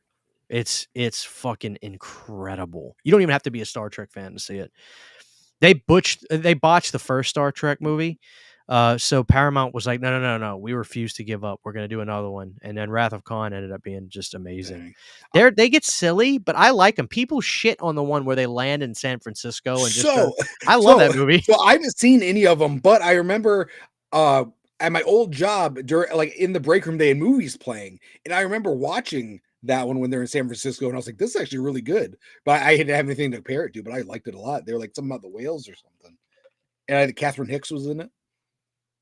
Yeah. Yes, yes. Oh, and I did wanna talk about when we talk about action movies, man, uh, you can't forget about, I know I'm going back to action movies, No, but please go ahead. there's a whole subgenre in the '90s with, like, you know, like, uh like Dante's Peak and stuff like that. Like Ooh, yeah. there's Dante's Peak, there's Volcano, there was uh Daylight. I Those see like those natural disaster movies natural were disaster movies, dude. Do you agree with me? And I totally understand why I seem like a parody of my own self when I talk about Stallone. I Mhm. get it. Like I it's like I love his movies. But do you agree with me that Daylight is truly the most underrated disaster film? Oh, Meaning 100%. it's that good, but for some reason, because it's Stallone, people don't expect it or don't even want to watch it because they have a notion that it's just going to be like a fighting movie or some shit. Yeah. So I had Danielle Harris sign an 8 by 10, not an 8 by 10, my one sheet for Daylight. And What'd she she was say like, about it? first of all, she said, "You're the only person who saw this movie." And I was like, "I fucking love this movie."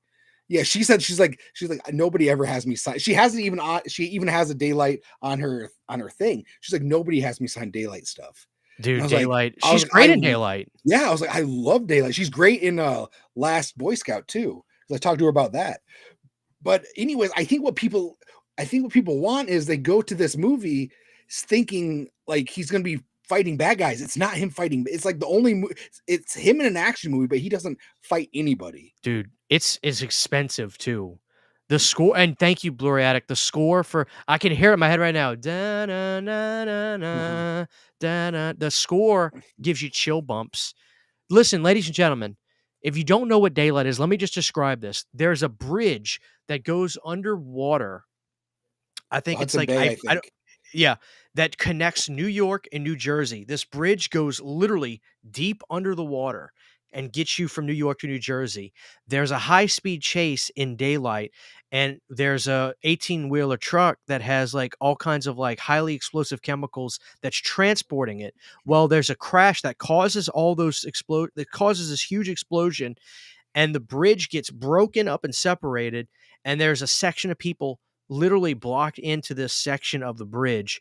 And Stallone, who has like a troubled past with getting fired from his job, one of the it's kind of a trope that you've seen before, where Uh-huh. he's the good guy, but he got in trouble and loses his job because of something that wasn't his fault. But anyway, he volunteers to there was a way through the ventilation system they were able to sneak him down into that tunnel, and his job was to try to rescue all those people. While that's happening, the place is flooding. We're running out of There's fire air. everywhere. They're Uh-huh. running out of air. The people are freaking out, And the water's and getting there's electrocution in the water. there's It's electric. yeah, Yeah, there's all and kinds of then stuff. Stallone has to try to get all these people out. And let me tell you the cast: Daniel Harris, Viggo Mortensen, Mhm. um, Sage Stallone, his own son, who's passed away, was in there. Mhm. It is one of the most nail biting. The tagline on the Mhm. poster says "Hold your breath," Uh-huh. and the whole time you're watching the movie, you literally can't feel like you can breathe. Mhm. And Stallone actually said that that was his kind of big hoorah to doing extremely labor intensive movies. He Mhm. had turned 50 that year, and he says, "This is my last movie I'm going to do that's going to be super labor," which of Look great, course, by the way. by the time he turns 60, Yeah. he's fucking fighting Stone Cold and Expendables. Yeah. But to me, the same way I find Eraser to be the last classic Arnie movie, Mhm. I find that to be the same case with Stallone with Daylight. And guess what? It's coming. Listen, everybody, it's coming to 4K UHD Mhm. from Kino Lorber in March. Mhm. I've already asked to review it. It doesn't matter if they send it to me or not. I will be buying it regardless. Mhm. And above anything else, I'm going to make somebody a fan of this movie. It is one of the greatest. Thank you, Cody. I appreciate that Cody's actually a fan because it legitimately is the most impressive Stallone film you Mhm. could ever watch. I love it, man, dude. I remember one summer I had a free preview weekend for Showtime, and it was on like every day, and I watched it like every day. I was like, "This is amazing." I It loved is. it, Yeah. dude. And It is, yeah, it was so good. The poster is so awesome, but it is definitely a movie that you need to watch. A lot of people, yeah, just give it a chance. and the funny thing is, if people watched it, I know that people would love it. Mhm. So, Dude, oh, and it has some heart in it too, man. oh, dude, the music just gives me chill Mhm. bumps hearing it. Yeah, It, I literally get chill bumps. and it was still at the time where they were using like models, like little miniatures, but Miniatures. it looks so cool, or at least I think it does. Oh yeah, a lot of that stuff. A Uh-huh. lot of stuff looks great. Those miniatures are impressive. A lot of movies do that. That I don't think people realize, I love which miniatures. is I the miss thing. them. Yeah, Speed had a great miniature with the subway at the end of Speed. Oh, It was a okay. miniature. Yeah. A lot of movies did Mhm. miniatures. Rambo 2 had some great miniatures with the little helicopter Really? dropping down and you know? Dang. There's, what was I gonna say? It slipped my mind. Well, if you think about it, that's Yeah, fine. I was Thank you like so much, JG. There's a strong argument for 70s horror. Listen, if you would have if the question would have been, is yeah. 70s horror better than 80s? I would have probably said yes, because literally the 70s had juggernauts, movies that had never been trumped uh, in terms of how big they were. Yes, Friday the 13th was huge and Nightmare on Elm Street, but we're talking Jaws, The fucking Omen, which I consider to be probably the best of the decade, Exorcist, um, Halloween, Texas Chainsaw Massacre, The Last House on the Left. I think there's an argument clearly for the 70s. Mhm. I think the 70s probably is, but that wasn't the question. That wasn't the question, to be fair. But Oh, if you would have said 70s, I probably would have went that way. yeah. Oh, and I remember what I was gonna say. So my local theater is a really cool theater where they show like movies that we would be watching just on TV. But they had this thing, they were doing like Stallone Tuesdays or whatever. And I remember, dude, I went to go see Daylight, and it was awesome seeing it on the big screen, but it broke my heart because it was me and the person I was with. We were the only ones there. And I was like, dang, And when was this? maybe 2 years ago, 3 years ago. Oh god, I wish they do a screen. I wish my theaters. Actually, it's not true. I think my Cinemark does do cool stuff like that, but Mhm. I never. It's too far of a ride for me to do it on a whim. I'd have to really plan it. Yeah, it sucks, man. There's like so many cool like action movies I wish they would show, and they've only shown like a handful. Like I've got to go see uh Face Off. I got to go see Daylight. I got to go see Demolition Man. But I think like those do okay, but their bread and butter is showing some old horror movies. I think that's where you see a lot of horror showings where those are they're actually going to put butts in seats. Christian, who would you have got to direct the 1998 Godzilla film other than Roland Emmerich? I like that movie, so I'll be honest with you. I don't know if I have an answer because what director was known for doing? What did Roland Emmerich do? Did he direct like Twister? Independence Day. He directed Independence Day. They I believe probably so. got the right guy then. Mhm. If he specialized in those kinds of like major multi-budgeted things. Well, I'm sure because Independence Day was a huge hit, so I'm sure they thought, well, this is a perfect guy for Godzilla. Yeah, so I mean, it's interesting. People shit on the look of Godzilla. Roland, I did a short on this, Cody. I don't know if you saw this, but you probably know all this already. But just in case the audience hasn't, I did a short on Godzilla '98. The original design had a fat Godzilla, but the Roland didn't like it, and so he wanted to change it. But then people kind of say they kind of blame him for that, which I get.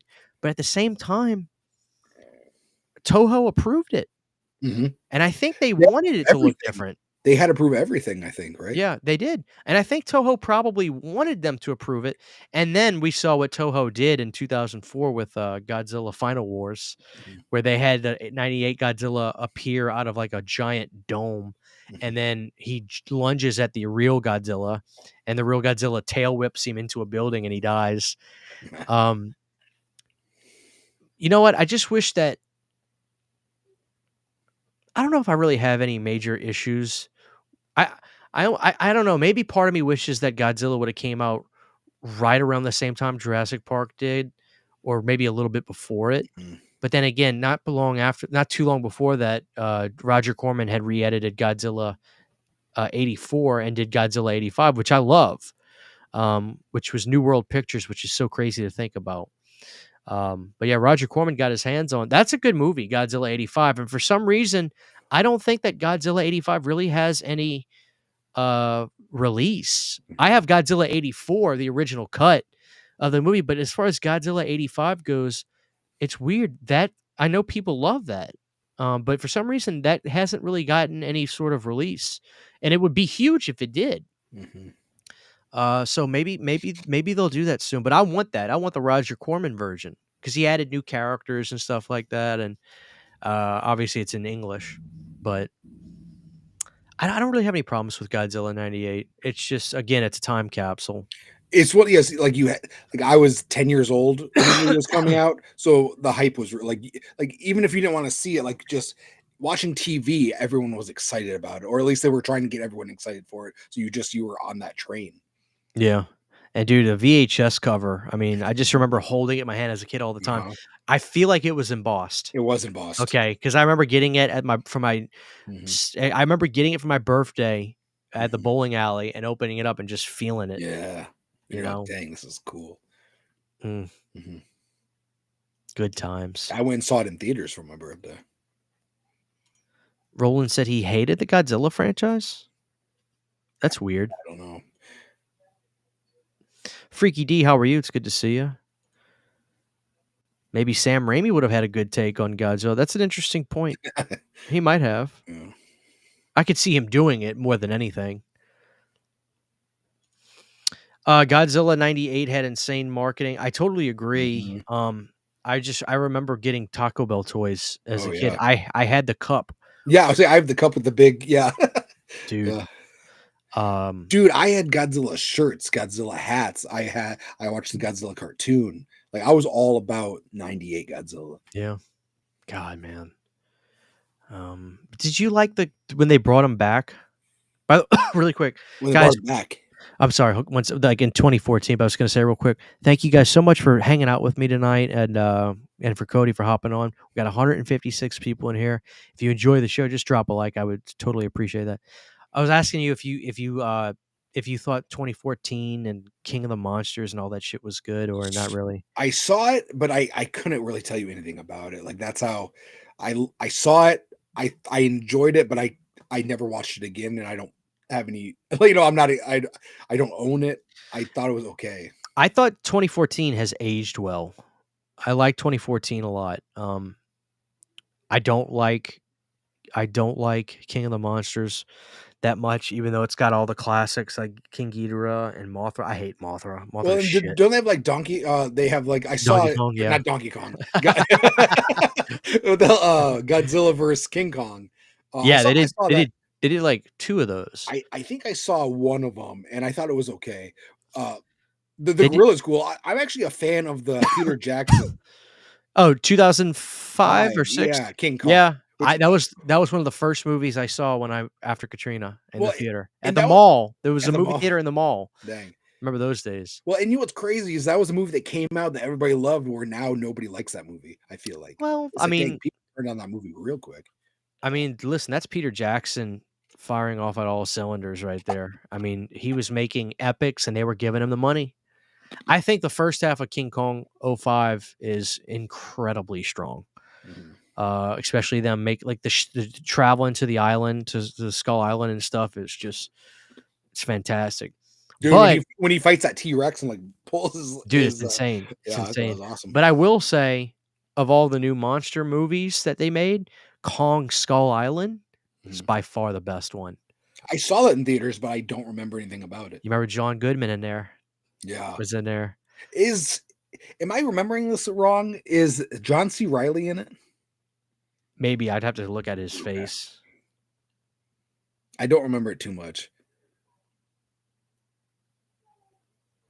And I feel like Yes. Oh, he's got a great role in that okay, movie. yeah. He's got a you should have said the stepbrother guy. That's not Will Oh, Ferrell. okay. That's how Yeah. I know him. The stepbrother, that's not Will Ferrell. Oh Yeah. yeah, that guy. Yeah. Allie, I saw you say that we convinced you to watch Daylight. Listen, it is without a shadow of a doubt one of the most impressive films you'll ever see. I'm not even kidding. I liked it a lot. I want to say I have a DVD of the show, but I don't think I do actually. I mean, They do have it on DVD, the complete series. please slap the like button. Godzilla -1. Yes, Todd, this is no I hear it's great. exaggeration. I consider Godzilla -1 to possibly be the greatest Godzilla film of all time. I have to check it out. Cody, it was so good.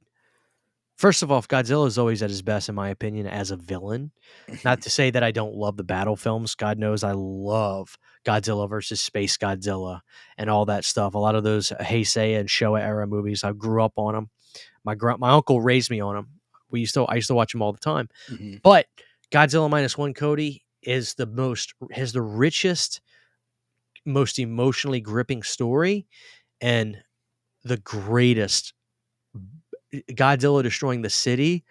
It's not sensationalized to be over the top. I mean, you truly feel the devastation Dang. in Tokyo when it's happening. Dude, it's and the opening scene is fucking insane. You got to watch it. Dang. You have to watch it. It sounds great. And I I haven't heard one person say anything negative about it. Dude, I consider it to be a masterpiece. I really do. I consider it to be an actual masterpiece. It won best sound design for An Oscar, yeah. it won an Oscar. Just phenomenal, dude. Just phenomenal. Just yeah. So thank you so much, Mr. Deadlights, with a $2 super chat. CCH. It's funny how many people type that out that way. I'm not upset, Mr. Deadlights, but it's funny. CCH? Pizzow even says that sometimes on shows. Uh, CCH, good to see you in the chat. yeah. But CHH and Cody, favorite pizza rolls. I like the meat combo with I like the meat combo, but sometimes if you do like the double pepperoni, it's a little spicy, and I like that. I'm a dullard. I like pepperoni, but if I could, you know what I prefer over pizza rolls? Bagel bites. What is it? Bagel bites. Bagel bites, yeah, man. Because I Bagel can bites get are that good. cheese because it's exposed better. I can get Mhm. that beautiful burnt kind of corner crisp Yeah. on those. Mhm. I love bagel bites. Yeah. They're kind of slept on now. Nobody talks about bagel Yeah. bites. Nobody eats bagel bites or hot pockets anymore. You know what's also good? I mean, I do. We're on the subject of this. It's the Red Baron personal. It's not the personal pizza, but it's kind of like they're like long You kind of come on like a tray. yeah, Oh, yeah. you're about the French bread The pizzas. flatbread, French bread. Yeah, yeah, yeah, Yeah. yeah. The French Oh, dude. bread. Dude, Oh, dude. those are if you can crisp those up perfectly, dude, they taste phenomenal. I eat those once a week for dinner. There you go. Yeah. And you understand. Man. Great question, Mr. Delight. I love questions like that. I saw Godzilla 2014, but found it forgettable and haven't gone back to it. I saw Skull Island in theaters and had a good time, but haven't seen the rest of the new universe. Mhm. So what happened with me with Godzilla 2014 is, first of all, I have a little bit of an issue with the Muto, massive unidentified, whatever it's called, the villain, has to me, it reminded me a little too much of the monster from Godzilla 2000, which that was a great experience, Cody. When that movie came out, my uncle took me and my brother, and it was 1999 or 2000 when it came out. I think it was 99.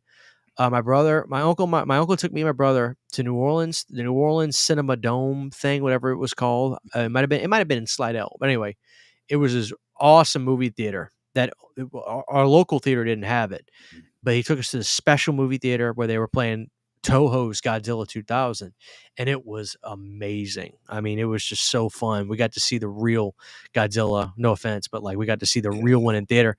So I didn't see 98 in theater, but I got to see Godzilla 2000 in theater, and it was amazing. That's a good movie. I Godzilla boycotted it 2000. Why? because it was, dude. I was so pissed that it wasn't a sequel to. Well, you know how Toho does. They always counterclap.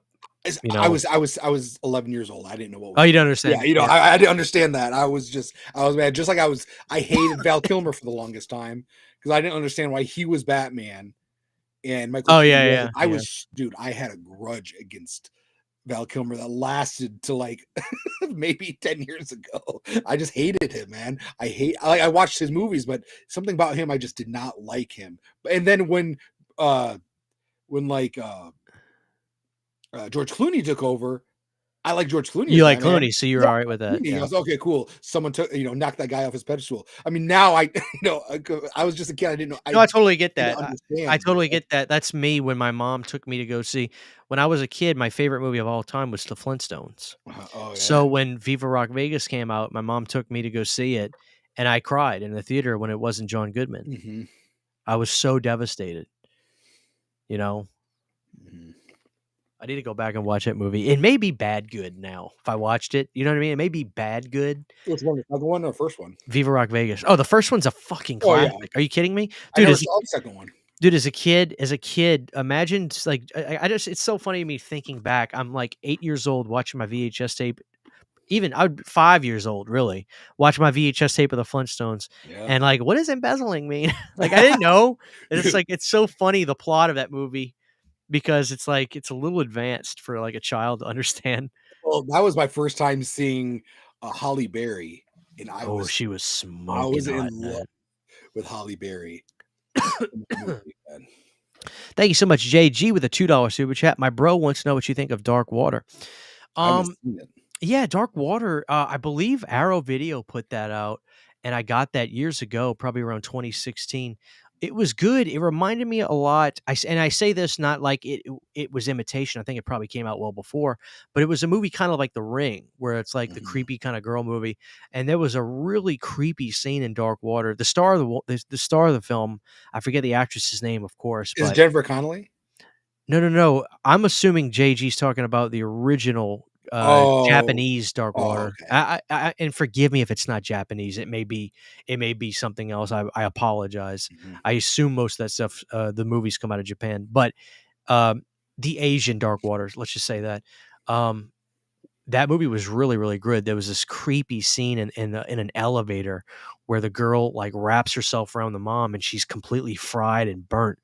That was a good movie. I'm assuming that's when you're talking about. If you're talking about an American one, JG, I don't think I've seen it, but knowing you, you're probably talking about the real one, so to speak. So if that's what you're talking about, dude, that's a good movie.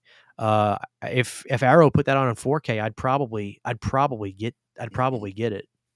Maybe it is on 4K. I don't know. Yeah. I wanted to go back to how you were talking about the sequel, Viva Las Vegas. I recently saw a short that you Uh, didn't know that there was a, he was okay, talking about the American. I'm sorry, I okay. haven't seen that one. Oh, I've seen the that's the other only one one. I can think about, was Jennifer Connelly. But talking about that, I saw a short that you were talking about. You didn't know that there was a third Addams Family where they go on like a vacation Yeah, Adam's Family Reunion. reunion. Yeah, I yeah. I didn't know don't. it existed. I was watching Cinemassacre, Uh-huh. and there was an episode that they were doing on something, Yeah, and all of a sudden, Justin yeah. Silverman like pulls out a VHS tape from the '90s, and I was like, "Oh, I thought he was gonna be talking about the cartoon ones that were really big when they hit Mhm. theaters." And sure enough, I'm like, "Is that Tim Curry? He has a Yeah, VHS tape up." yeah, I was like, "Well, Tim Curry could have been a Gomez yeah. Adam. He was going. I had. Obviously, Raul Julia was perfect, but." Yeah, he was. Anyway, Yeah. you have it? Well, yeah, I have it. I have the. It came in a a clamshell. Clamshell. Yeah, That's what it and was. yeah, Lurch played it. Like the original Lurch was there. He was. Was it good? Ah, I want to say when I was a kid, I thought it was okay. So now as an adult, probably not. But if you're comparing it to the other ones, no. But I guess it might be one of those like black sheeps where you're just like, this is good for what it is, kind of thing. I gotta watch it, but somebody said, like so I think somebody commented something to the effect of, like, "If you ain't got the VHS, you can't see it." Really. I I feel like that's the case. Let me see. You imagine how many things are like that though, where it's on VHS, you can't see it. If you don't have VHS, that's it. Yeah, I remember getting it at the buying it from the grocery store. I don't see it anywhere. Maybe it's on YouTube. That and like Honey, I Shrunk Ourselves. Do you remember that? It was the third one where I they don't think shrunk. I know of it. I know of Okay. it, but I know I've seen the one where Rick Moranis goes to eat a bite of cereal and sees his kid in That's the the first one. Yeah. Yeah. And then the yeah. second one, he blew up his kid. He's like walking around Vegas. Oh, yeah. Yeah. God, man, Yeah. Those are good movies too. I wish Rick hadn't lost his wife when he did because Mhm, he could have really made like think about Rick Moranis in the late '90s. He could have mhm. done some, or even Well, really the early '90s. Well, he probably stopped acting for a while, like around what well, so 91, two. so his no, so his wife died like 91, and then he stopped acting around 94, 95. So he was still around for quite a bit. But I know that like I've heard stories about him on set of Little Giants, and you could tell that he had to leave. Like he was done with it. Which is yeah, that was '94 too. Mm. Problem I wa- Child 3, yes. Junior Love. I remember that was broadcast on NBC, and I remember recording it off NBC and watching it all the time. I gotta watch those movies. You've seen them, right? Dude, I saw the first one literally, Oh man. you know. Um, Second one's my favorite, but dude, I those were my jam when I was a kid, man. I'm gonna tell you. I want to do I want to do some questions for the audience, and I'm gonna Mhm, tell you what I think is probably one of the best movies ever made that Rick Moranis is in, mhm. and I want to see if you agree with me. Let's stop messing around. I want to know pizza or burgers. Pizza. Pizza. I love a good burger, but yeah, I'm a Mhm. turtle. Are you kidding me? Uh, Listen, Sydney got groceries today, and she got a big bag of Dino Nuggets, and I'm excited. Yeah, man. Coke or Pepsi, Cody? Coke. I'm Coke. Pepsi. Pepsi. But I know I'm in the minority. I saw it's what's so funny? It's like people wanted to shove it in my face. There was this article that hit like sometime around early January where it says Dr. Pepper is now the second largest selling soda in the world, outpacing Pepsi. And people were sending it to me as like a ha ha. I'm like, fuck you guys, because they know I like Pepsi. I guess they were like sending it to me just like to rub it in my face. Dude, you know what I think about sometimes? I thought about this the other day. You were doing a video and your hands looked like you murdered somebody, and I was like, this guy was just eating hot Cheetos. You know what's funny? It's like sometimes I'll edit something and I'll look at my hands and I'm like, I did eat Cheetos, but I washed them and they don't Yeah, look like they do on camera. yeah, Something about the way I color time my videos, it uh-huh, accentuates like the color. So if I have a little bit of red, just a little bit left, when it yeah, goes on camera, it looks like there'll be times where I just know I'm like, oh, when I yeah. upload this, I'm gonna get a bunch of comments. It was that one video, man. It looked I was like, man, we just caught this guy red-handed, man. He just murdered. Stouffer's French bread pizza, absolutely, Yeah. that was it. Star Wars or Star Trek?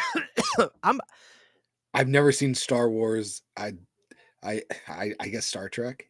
You never seen any Star Wars movies? So, I saw Phantom Menace and I liked it, but I was a little kid. Like, I was a big Darth Maul fan before I even knew what Darth Maul was. I Yeah. think that's the only one I've seen. Dude, it's like I casually enjoy Star Wars films, but I pretty much keep it just down low. I don't like talking about them too much Mhm. because I no offense if there's super fans in here, I'm not gonna accuse any of you guys of being like this, but I just have a feeling if you get into that world and start talking about it, especially now with all the weird Mhm. shows and all the Disney Plus stuff, you're just asking to be called horrible names by people. You know what I mean? So I don't even Yeah. go there. But dude, I'm like you. I grew up with Phantom Menace. I used to I've never told this before. This is where I fell in love with Pepsi, where I became a Pepsi kid, and it stuck with Mhm. me literally till this very day, was Cans. the Pepsi cans that Yeah. Star Wars did. It was gigantic, and I used to remember getting the Pepsi cans where they had young Anakin And with his helmet on. racing, yeah. I used to get them all the time. I used to beg my dad to take me to the gas station and let me get the Pepsi cans. I remember, Cody, at, it was at Poncho's, believe it or no, it wasn't at Poncho's. It was at a building near that. I'm trying to recreate that, because of course, now if I try to Google it, nothing looks the same. Mhm. What was it near? Oh, it was the Skate World. There was a Skate World because back Mhm. in the '90s, everybody Oh, rollerbladed, yes, skated. skate night. So it was the Skate World near Poncho's. It was across off of Judge Perez, which was the big kind of main highway in my town. In there in '99, they had a Star Wars episode. Let me show the audience this. This is amazing.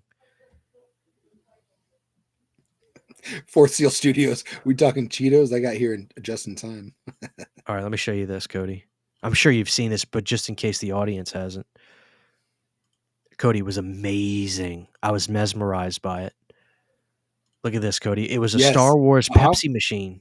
Dude, I remember that vividly. Dude, you know how cool that would be to have that now? Are you kidding me? I mean, what do they do with them? It's not like they'd throw them away. Yeah. Do they repurpose them? Maybe take out the artwork and put something else in them? I don't know. Dude, that looks like my freaking school. Somebody sold one for 5 grand. Dang. I'm sorry, guys. I'm trying to get like a bigger image, but they're all pulling up really small. Uh-huh.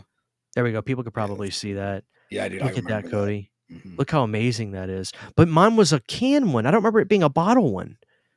Yeah, mine was a can. Maybe it was a bottle. Maybe the Well, maybe I remember them being on the cans a lot because I remember wanting to collect the cans. Cody, somebody Oh, makes look at that. custom 1/6 Dude, scale ones. dude, you should get that. I should get that. Dude, that is awesome. But Cody, when I say that this is like something kids today will never experience, I mean, the marketing back then was so cool that they actually made Pepsi machines. Mhm. They made movie design. They did promotion for, what am I trying to say? They did promotion for actual uh machines. Look at this. Got you hyped. Apparently there's a Pepsi machine in Pittsburgh that has just stayed there, and look, people go That out looks of their way to go nice visit too. it. It's not like sun-baked or anything. And this looks like post-COVID because I'm saying that because he has a mask on, but that looks like a pretty good machine. I wonder if they did this for any other movies. I don't know, man. I'm sure they did. Look how Do cool do that peop is. do people even use vending machines anymore? I mean, I do at work. They have a Pepsi vending machine at work I use. Look, Cody, this is everybody. Look, Dang. this Pepsi vending machine has sat outside Pittsburgh's like a firehouse or something. It's just there, Cody. They never moved it and never got. They just. Could you imagine seeing that in person? Uh-huh. I'd Oh, probably. I'd pull Dude, over for sure. as silly as it sounds, man. Just looking at it, Mhm. I'd be hit with a wave of my Motion. childhood, Yeah. and I'd probably take over me, man, because Uh-huh. I have such memories of just staring at it Mhm. constantly. Dude, what was I was just watching something and I got hit with like this weird emotion and I was like, this is like I almost wanted to go. Oh, I was watching SNL 50. Dude, that was a great episode. And I wanted to cry so many different times just because I was like, I was really enjoying it. Oh, and you gotta think about the people that have passed. Mhm. Who's that comedian too? Probably one of the more underrated guys. He was never usually the star of a segment, but he always added so much levity. And in movies too, he was great. His Phil wife Hartman? killed him. Phil Yeah, Phil Hartman. Hartman. Yeah. Phil Hartman is probably the most underrated comedian. He's He did so funny, and everything. his voice was amazing. He probably did a Mhm. lot of voice acting too, I Yeah, bet. on The Simpsons. Yeah. But yeah, it's definitely a great episode. Check it out. Chevy Chase was there, but he was not like he didn't do anything. But he was there. Just I answer this a lot, but I understand that people probably don't hear when I say it too much. Donovan asks, CSH, did you delete your live call streams from a couple years ago? I was trying to show a friend and couldn't find them. Yes, listen, I truly understand how innovative and fun that was. I say innovative. I'm sure I'm not the first person to do that. Here's the thing. I would love to do those again, but the fact is, I could not ever. Not that this would make a difference, because this is any sort of racial slur is 1,000 bajillion% unacceptable. But I know for a fact I have black viewers of this channel. I talk to them often. Amazing people, great friends. Akeem's one of them. I have others. Mhm, Um, I'm not gonna do a call-in show where they gotta hear shit like that. mhm, And I can't subject anybody to that. And if I have it on my channel and leave it up there, then what does that say about me? I mhm. could say I could say I don't accept that kind of stuff, but I feel that if I left it on my channel, I feel like I'd feel so guilty about that. So I I agree. thought about doing something like this. If you want to call up and say something, I'm going to say your number out in front of who do we have? We have 156 Mhm, people. I'm going to give your number out to 156 people and then they can go after you. But then I feel like that could get me in trouble mhm, because that could be considered harassment. So it's just a lose lose, Donovan. I couldn't do it. I can't do it. mhm. People can't. Go ahead. You know what was really cool about those shows before people mess that up? I forgot who it was, but you would talk to somebody who used to work at a theater back in the 90s, early 90s, late 80s. He had all kinds of stories. I can't remember who it was, but it was Movie Eddie. Movie Eddie. Yes, he had so many cool stories. Amazing stories. There's some great segments of that show. Mhm. I think I did edit one episode that's up. It's called Radio CHH. Pizow calls in about the Friday the 13th 4K.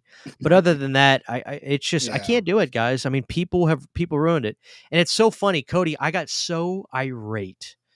I almost blasted this guy, but I didn't do it. But I'll tell the story.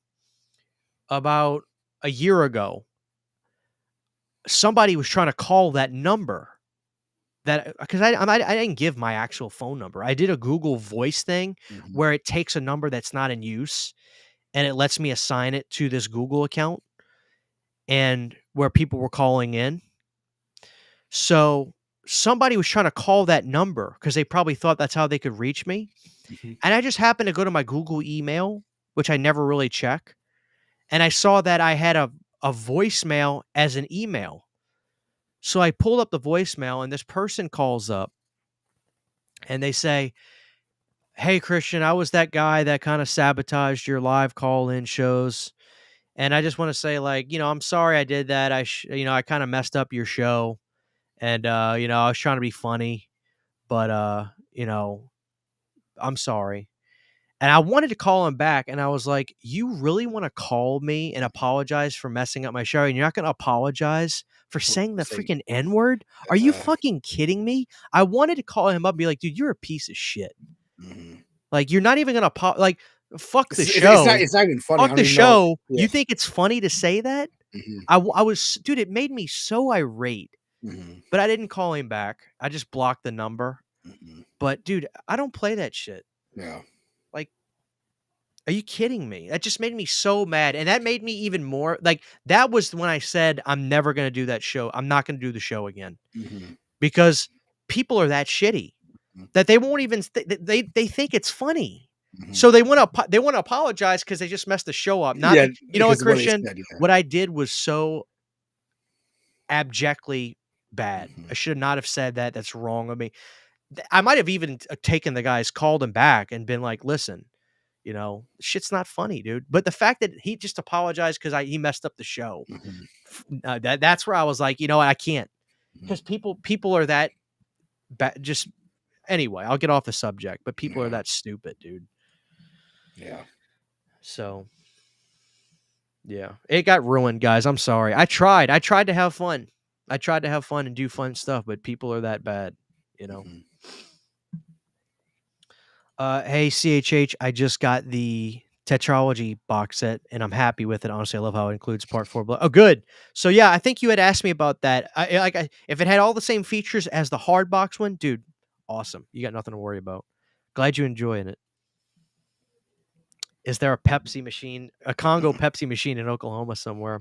So Cody, I feel like you were a little upset with me because I didn't really love Congo Virtuosity. virtuosity. But do you understand where it's coming from? It's a Yeah. good movie, but the cast, it should have been a better Mhm. movie. But I'm not blaming the cast. I'm blaming the time with Mhm. the effects, and I'm blaming the story. It was not all that compelling. See, for the effects, when it comes to 90s CGI, I overlook that stuff completely. Like, it doesn't bother me at all. Like Spawn, those effects are Well, bad, Spawn's that's but different, they don't bother me. But yeah, I really thought, I was like, man, this is gonna be a hidden gem for him. I felt like you were gonna really like it. It was good. It's just Mhm. I wasn't connecting to it that much. And I was just like, and apparently nobody did when it came out. It didn't get good Yeah, I reviews at didn't do all. good. It got panned in the reviews, and it didn't really make much money, Yeah. But I don't know. For a VSU though, that was Mhm. probably one of the better titles they've done Mhm. because they go through lull periods. They'll have really, really good ones, and they'll have kind of like Mhm. you know, Now co- there's a 90s thriller uh with Denzel Washington called Ricochet I want to come out. Now that's my favorite Denzel Washington movie ever, is that. I haven't seen that. I live in Pittsburgh in college. This was right across the street from the Koga's gas station and bar strip. We would walk past it every time when leaving the bars. That is so cool. Look at that, Cody. We got Uh, somebody that's awesome, man. that saw it. Amazing, dude. Um, Small Soldiers was Phil Hartman's last movie, dude. Small Soldiers is a great film. Mhm. That's Joe Dante too. Joe Dante, How yeah, crazy is it that Joe Dante did yeah. Small Soldiers? Dude, It was supposed to be a lot darker than what came out. of course, because you know how Joe Dante is. But dude, Yeah. Small Soldiers had some great promotion too. You remember that big billboard where like it was like a 3D toy going over the Yeah. billboard? Yeah, I man. used to have I had toys. I had the action figures too. I remember Burger King had a I remember they had that whole thing. Remember how they had a gun and they had to get rid of the gun? You remember that? It was like I do remember it was that. like a Yeah. cardboard cutout or something. People were in uproars about. Let's see. Yeah, people were talking about Mount Washington. The Dang. fire station. I was right. So I said I thought it looked like a fire station. That is so cool. Thank God that no idiot has like spray painted on it, or like how people are. Just you know, Yeah. Don't give me any ideas. I know, really, God. But uh it looked great for a 20-year-old or 25-year-old machine. yeah. Thank you so much, Quentin, for the 4.99. It's not your fault, Christian. People do that just to be jerks. Yeah, I mean, but like I said, it's just Mhm. I refuse to ever give anybody the opportunity to insult Mhm. anybody in my audience or use just Mhm. horrendous words like that. So I'll never. It just won't happen. I understand why people ask. I don't get bothered by people asking about it because I get it, man, dude. It was fun. Like, the idea to actually call up into the show. I remember I had a conversation with Piz about this. We were talking about something, and he was just telling me, he was like, "Dude, I remember you were doing those," and I was just like, he's like, "I couldn't help it." check it out because like I can't deny the danger of that had me paying attention. And I saw one of them and I was just like, dude. Yeah, because it happened like 2 different nights, right? 2 different times. And I think the second time you're like, "All right, we're done." Yep. Because if I do that's not only is that TOS, obviously, but it could pull my channel down. But here's the thing, Cody. The way terms of service works on YouTube, it's not just they don't just look at what's said in a video. If you're involved, if you're in the video in any capacity, they look at how you react to it. Mhm. So like there are people I watch on YouTube that like do debates, like political debate stuff. Like Mhm. I'm obsessed with watching debate stuff all day long. Mhm. And I was watching one where some guy hurls the F word at somebody else in this debate, and the guy goes, "Gotta go," and he leaves it. And I was like, "Whoa, why'd he bail out on this?" And then I heard another guy say, "I know exactly why I did that because he was also streaming this on his channel." So by him saying "gotta go," he's showing YouTube not only do I not like the use of words like that, but I'm showing you I'm not going to be a part of that. Mhm. So like he left like that. My point is it's a slippery slope. You cannot risk Mhm. anything like that. You can't do it, Mhm. you know? And like you Which said earlier, just overall, it's just dumb. Like, yeah, it's this just to say it is just fucking it's stupid. is stupid. Spectre says Ricochet is my favorite Denzel Washington movie. John Lithgow is oh dude, Dude, John that Lithgow, sounds better than dude. Oh, dude, it's 10 times better than Virtuosity. When they announced Virtuosity, I was excited because I was like, dude, maybe Ricochet is coming soon. But I do like Virtuosity, but Ricochet is so cool. Even Ice Cubes, or I'm sorry, Ice T is in it as well. Ice T. Ice T See, is in Ice it. T. I like Ice T more than Ice Cube. Did you see that video of Ice T getting arrested? Not getting arrested, but getting pulled over. Mm-mm. Oh, dude, it was fucked up. They did Uh, my man wrong. Ice T had like a sports car. He was driving to the DMV to go get the paperwork, like register the car. Like he mhm, had like a bunch of like sports cars, and he was driving to the DMV. And this cop just gave him a hard time, and he was like, "Your car isn't registered." Blah blah blah blah blah blah blah. And he's like, "I've been working on movies. Like I'm mhm, literally I'm taking it to the DMV right now to go register." Blah blah blah. And they gave him a ticket, and like they did him wrong. It's all over YouTube. They did is Ice-T this wrong. recently? Yeah, it's like, those it's like there's a bunch of, like, YouTube channels of, like, body cam Oh, yeah, yeah, yeah. stuff, and it's that. Yeah, I was watching Nick Hogan stuff. Dude, he has said some stupid Yeah, shit. he's dumb, man. Do you remember when um, Prison? he was in prison on the Yeah. phone with his dad, and he Mhm. was telling him, you know he was kinda talking shit about the guy that was Well, in the car with so him. is Hogan says some questionable stuff too all the time, so Dude, he got one in that family, man. yeah, he got absolutely slammed in Los Angeles Mhm, at Raw, mhm. you know? Just the Los Angeles booed his ass out of the building. They did. And I was watching, of course, all the wrestling podcasts. Mhm. They were talking about it, Yeah. and they were like, some of them were like, "Oh, it's because he's Republican in Los Angeles." I was like, "No, No, no, it's because he's racist in it's Los because he Angeles. said the N word Yeah.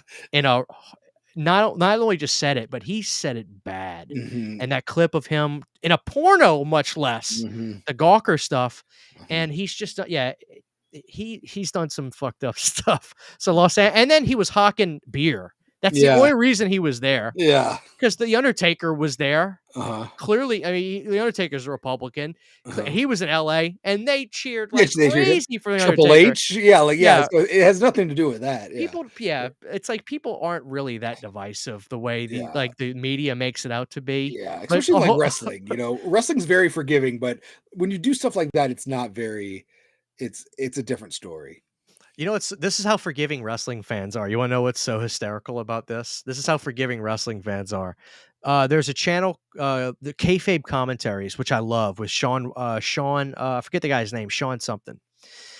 But there was this show he did called Wrestling's Most Despised, and it was a top 5. You wanna know how forgiving wrestling fans are?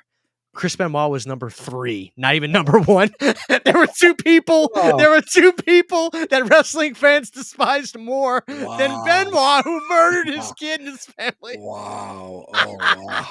Vince Russo, Oh, who booked the '90s late 90s wrestling Uh, was the most despised. that's crazy. How hysterical is that? That's That's how funny. forgiving wrestling fans are. Wow. He's number 3. And I just find that hysterical. Dang. Oh, I see The Rock got booed tonight. Well, he was on the show, but I canceled cable, so I'm just gonna watch it after the fact. Like, I think Hulu or whatever lets me watch it, but I'm Mm, gonna watch the clips because I want to see what The Rock had to say. mhm. So I'm excited about that. But Oh, and I saw Dynamite or Mike. I saw Mike talk about he liked our uh, our video together. oh yeah, I loved it too, guys. If you haven't seen it Mhm. on Cody's channel, Dude Loves Movies, he let me take over. In We Mortal Kombat.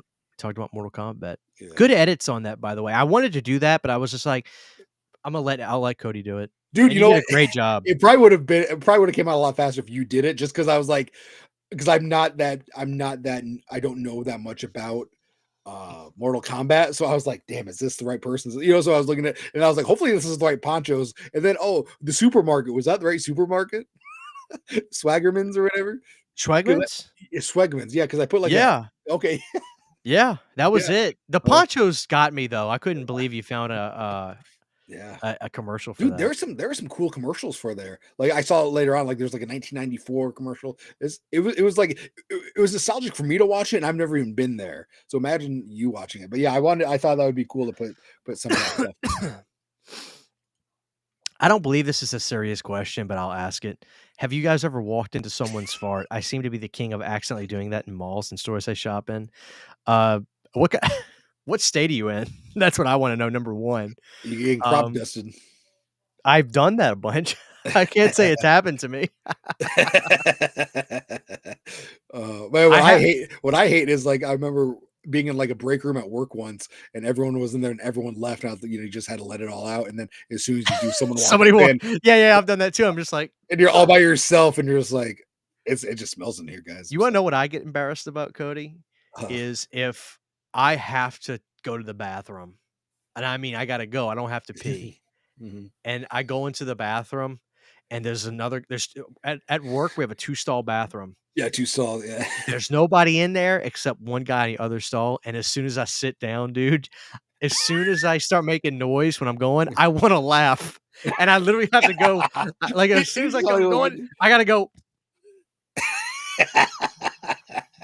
I'm beet red, my face is red, I wanna laugh so hard. And Yeah. because sometimes I'll be in the bathroom before and some guy will come in there and it just sounds like dynamite's going off. And like they don't find it funny. And I'm like, God, like I really am like a child because it makes me Oh die yeah, I'd walk laughing. in, I'd be laughing too. Oh, Oh my God. they got to work from home now. Yet that's another thing too. Sid Vicious was so fucking over back in the day. Psycho Sid, dude, people were cheering him over Shawn Michaels. Hmm. Psycho Sid was like low. People were mad how over he was. Psycho Sid is amazing. That's one of my favorite 90s wrestlers. You know Yeah, who I love, Cody? Like he's always gonna be one of my favorites is Big Van Vader. yeah, Vader. I love Yeah. Vader. Have you ever seen my Bendy's figure I have of Vader? No. Oh, dude, let me grab this real quick. Yeah. Did they ever announce what they're doing with the Monroeville Mall?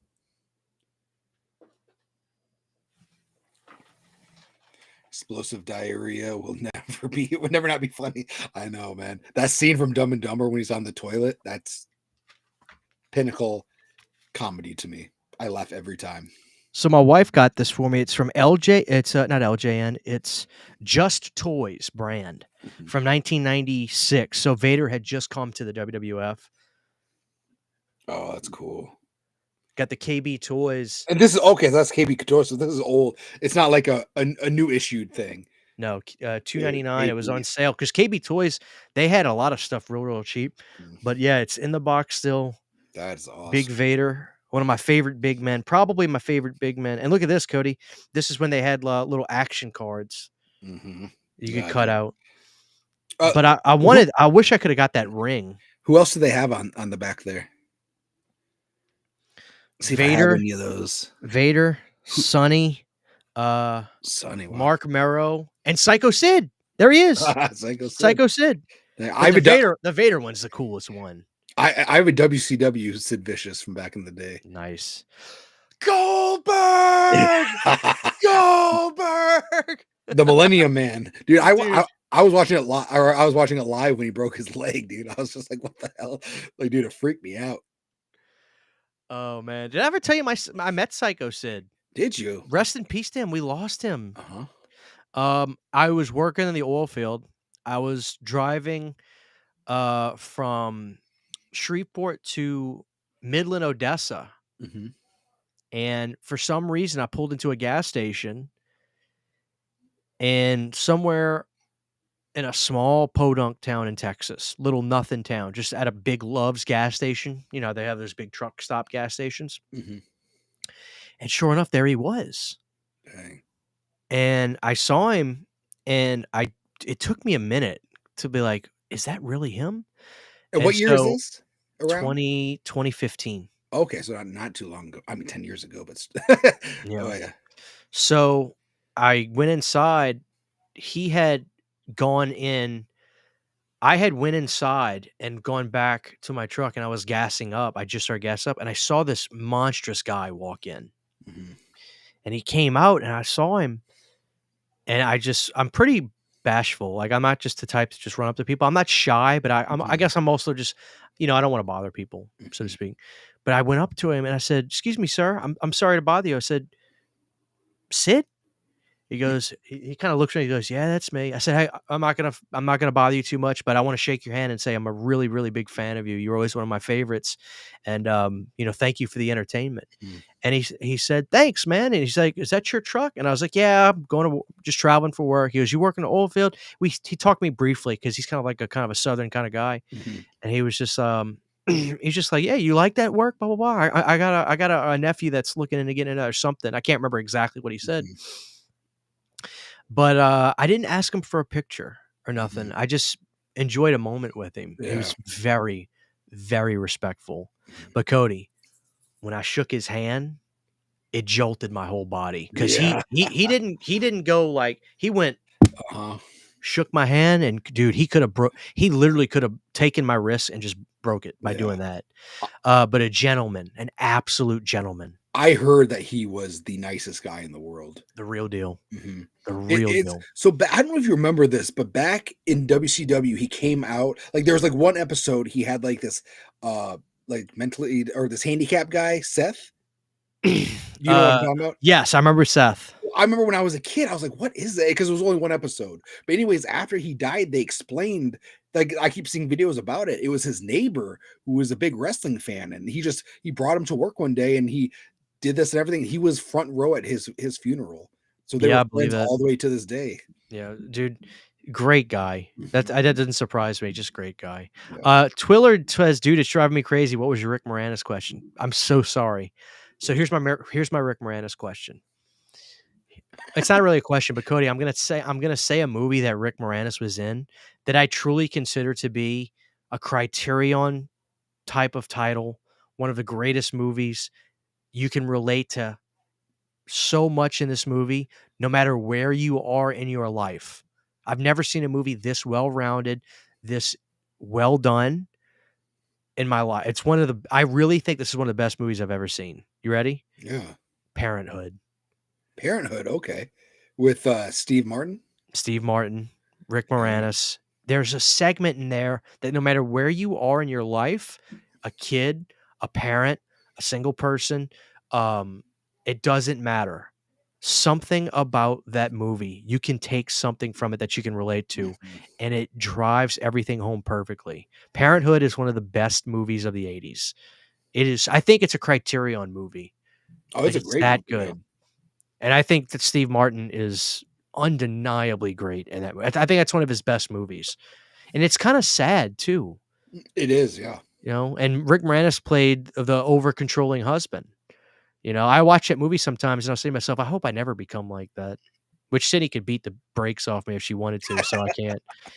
But dude, Yeah. Parenthood is a masterpiece. Mhm. I like Yeah. those. I like those movies that touch. Like me, I like feel like me. If a movie makes me cry, the movie goes up a notch for me. I Yeah, but I love also don't crying. wanna watch movies that are like that. Oh Like, yeah. Oh yeah. I don't go back and watch Afterlife that much, which Yeah. I still people I can't be a hypocrite and say that I'm okay with that, because still in my heart of hearts, I wouldn't have done that in a movie, but my point is, it still got me emotional seeing it, Uh-huh. and the reason I say that is because something happened with stuff going on with Return of the Living Dead right now where they wanna that Mhm. Trash is Revenge, they wanna bring back Don Calfa, and I feel like I this is understand the totally family's different okay with though. it, but Yeah. I'm not okay with it. Yeah. I feel like this is a little different.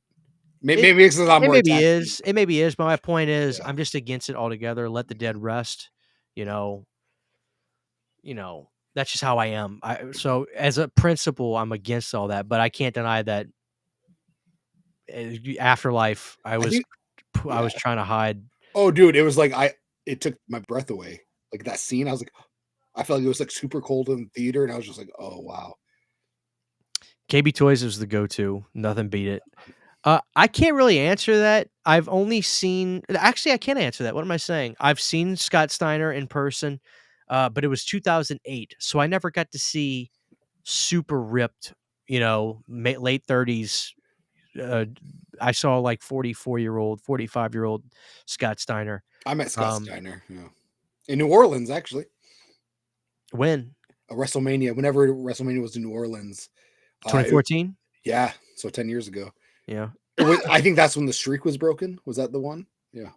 Yeah. I think Scott might have been a little bit more intimidating because he was a rough interview. Yeah, he was not very nice. There's these funny compilation clips of people saying, "So Scott, one of the moves you did, like the Hurricanrana now is done by so don't fucking call it that in front of me. Do you understand? That's a Yes. Frankensteiner." Frankensteiner, yeah. Which Frankensteiner is such a better name than Uh-huh. Hurricanrana. Dude, he didn't he, like, just stopped doing it. Dude, he would break his like he got I'm sure like the roids he was on, Yeah. just bending his back like that would probably rupture every Yeah, that's muscle true. flap on his, but That's no, the Frankensteiner is not only a better name, it like I hate Hurricanrana. I yeah, love the title I almost wish that like Michael Cole and all them would start calling it that. Frankensteiner. But I think the Frankensteiner was more so like he gets them on the ropes and then does it, where opposed to the Uh-huh. Hurricanrana is where they do like the The twirl yeah, stuff, like and the that's probably more swinging the lucha libre type of yeah, that's like stuff. yeah, that's also known as like a swinging head scissors Yeah, takedown. but no, the Frankensteiner is like such a great. Uh-huh. I wish I had a punk band and I would name the record that Frankensteiner. a Frankensteiner. I'd love that name. I'm surprised his son doesn't do it.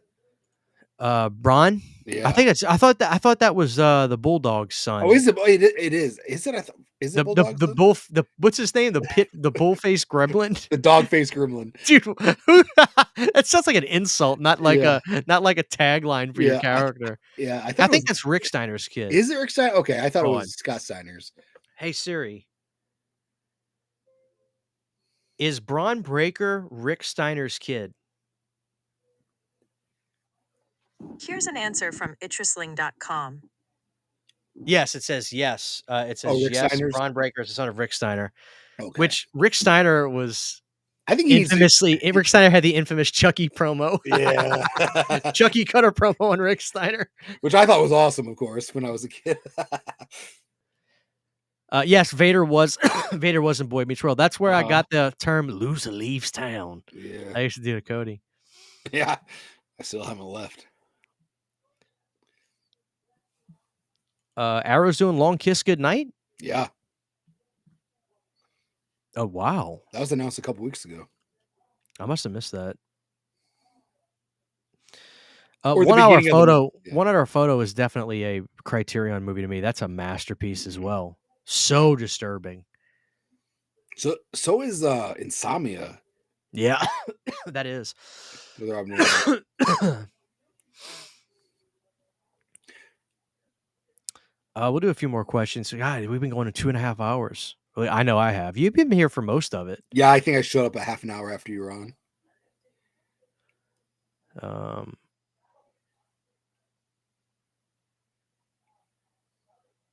did somebody say Chucky did another promo? Listen, Did he? I want Monster Dog on 4K, Perry fan. You know why, obviously. It's Alice Cooper, but I love Monster Dog. I need that on 4K. Mm-hmm. Oh, apparently Braun does do the Frankensteiner. Oh, does he? Oh, okay. Scott Son will probably be a wrestler too. Yeah, he probably will. Yeah, he's probably a football player. All right, guys, we'll Oh, blaze. he is a football player, I think. Yeah. We'll blaze through these comments, guys. Chucky did a promo on Braun for NXT a couple years ago. What? Oh, probably to promote like Chucky on TV. USA or something. Yeah. Son of a bitch. That. Excuse me. I'm so sorry. I saw Liv Morgan on there. Oh, she's hot. Oh, yeah. Christian, your cover of Judy Loves Movies was killer too. Thank you, dude. I appreciate that. And it will be coming back full time soon. That song. Very nice. Are either of you familiar with Martin Scorsese's After Hours? Yeah, I got that from Criterion. Or Steve DeGenette's Miracle Mile. I haven't seen that, which was scored by Tangerine Dream, top tier. Well, I love Tangerine Dream. So I loved After Hours. That was amazing. CHH, should I pick up The Exorcist from Scream Factory or Arrow? What do you mean, The Exorcist? Like Exorcist 3? 3. That's what. Yeah, you're probably right. Either one is fine. Does Arrow have one? Yeah, they have a they did do it. I don't know that there's any different features on there. I have the Scream Factory one, and that one's fine. So I don't think you can really go wrong either way. I would say just price the better one and get that. Thank you, dude. I appreciate that. It's fine. I don't have a great voice. I have a work. I'm passable. I can get through stuff by myself. It's great. Have you seen Trial and Error with Jeff Daniels? No, but I need to see more stuff from him. Dude, Jeff Daniels is in a movie called Something Wild. Him and Milk Money. I forgot her name. I can't think of her name right now. She was married to I can't think of anybody's name when I'm on here. But anyways, I dude, I feel like I have imposter syndrome whenever I do lives. Like, but yeah, Something Wild, man. It starts off like a romantic comedy, and then it turns into like a Fatal Attraction, and then goes back to like comedy. And Ray Liotta shows up, and he's like a psycho ex-boyfriend. Oh God, he's so good, dude. It's crazy. And then I was watching the In Search of Darkness '94, and they actually mentioned the movie. And they talk about how it was right after that the guy went off to direct Silence of the Lambs. I was like, okay, that Jonathan Demme. Yeah. Oh wow, it probably is really good then. Yeah, that's a good movie. Did I hear about Evil Dead Burn? Where they're making another Evil Dead? Yeah. That's fine. They haven't made a bad one yet. You know. It's funny because Pizzle did a video on Evil Dead Steelbook, a Walmart exclusive, and I'm like, wait a minute. I have the Evil Dead Steelbook. I got it from Best Buy when they restocked it. And I'm like, what's different about it? It looks like it's the same thing. I guess Walmart is just putting it out. I think Walmart's starting to reissue those. Yeah, well, they need to reissue The Thing. Like, that was the first time I ever saw a Steelbook sell out to where you couldn't get the shit at all. Yeah. You know what? Like, they had the Child's Play one come out, and I'm surprised they haven't re-released that. I really like the Child's Play Best Buy exclusive because it was the original artwork from the first movie. You know what? I want that too. Yeah. I want that too. All right, guys, we'll do a couple more questions. We'll wrap it. I had a blast tonight. Have you seen California 1993, Christian? Yes. Brad Pitt is scary as fuck in it, and it's one of my favorite thrillers of the 90s. No, I have not seen That's my favorite role from Juliette Lewis, dude. It's a heartbreaking role. You feel for her so bad. That's why I say I am abjectly horrible with this subgenre. I didn't grow up watching a lot of these. I can tell you the ones that I like and I've seen. I tell you which one I enjoyed. I have it right there. Turbulence. Turbulence is awesome, man. Turbulence was good. That's something people need to add to their Christmas watch list. Yeah, and I tell you, guys, listen. What I love about Kino, and by the way, if you're a patron, everybody, I just dropped the review that's going to come out tomorrow already for Graveyard Shift and Crawl Space. So watch that. And nobody purchased those before watching that video because I got stuff in there I got to talk about that it made it a little concerning. But anyway, what I was going to say, what I love about Kino is they still do Blu-ray releases when they put out new movies.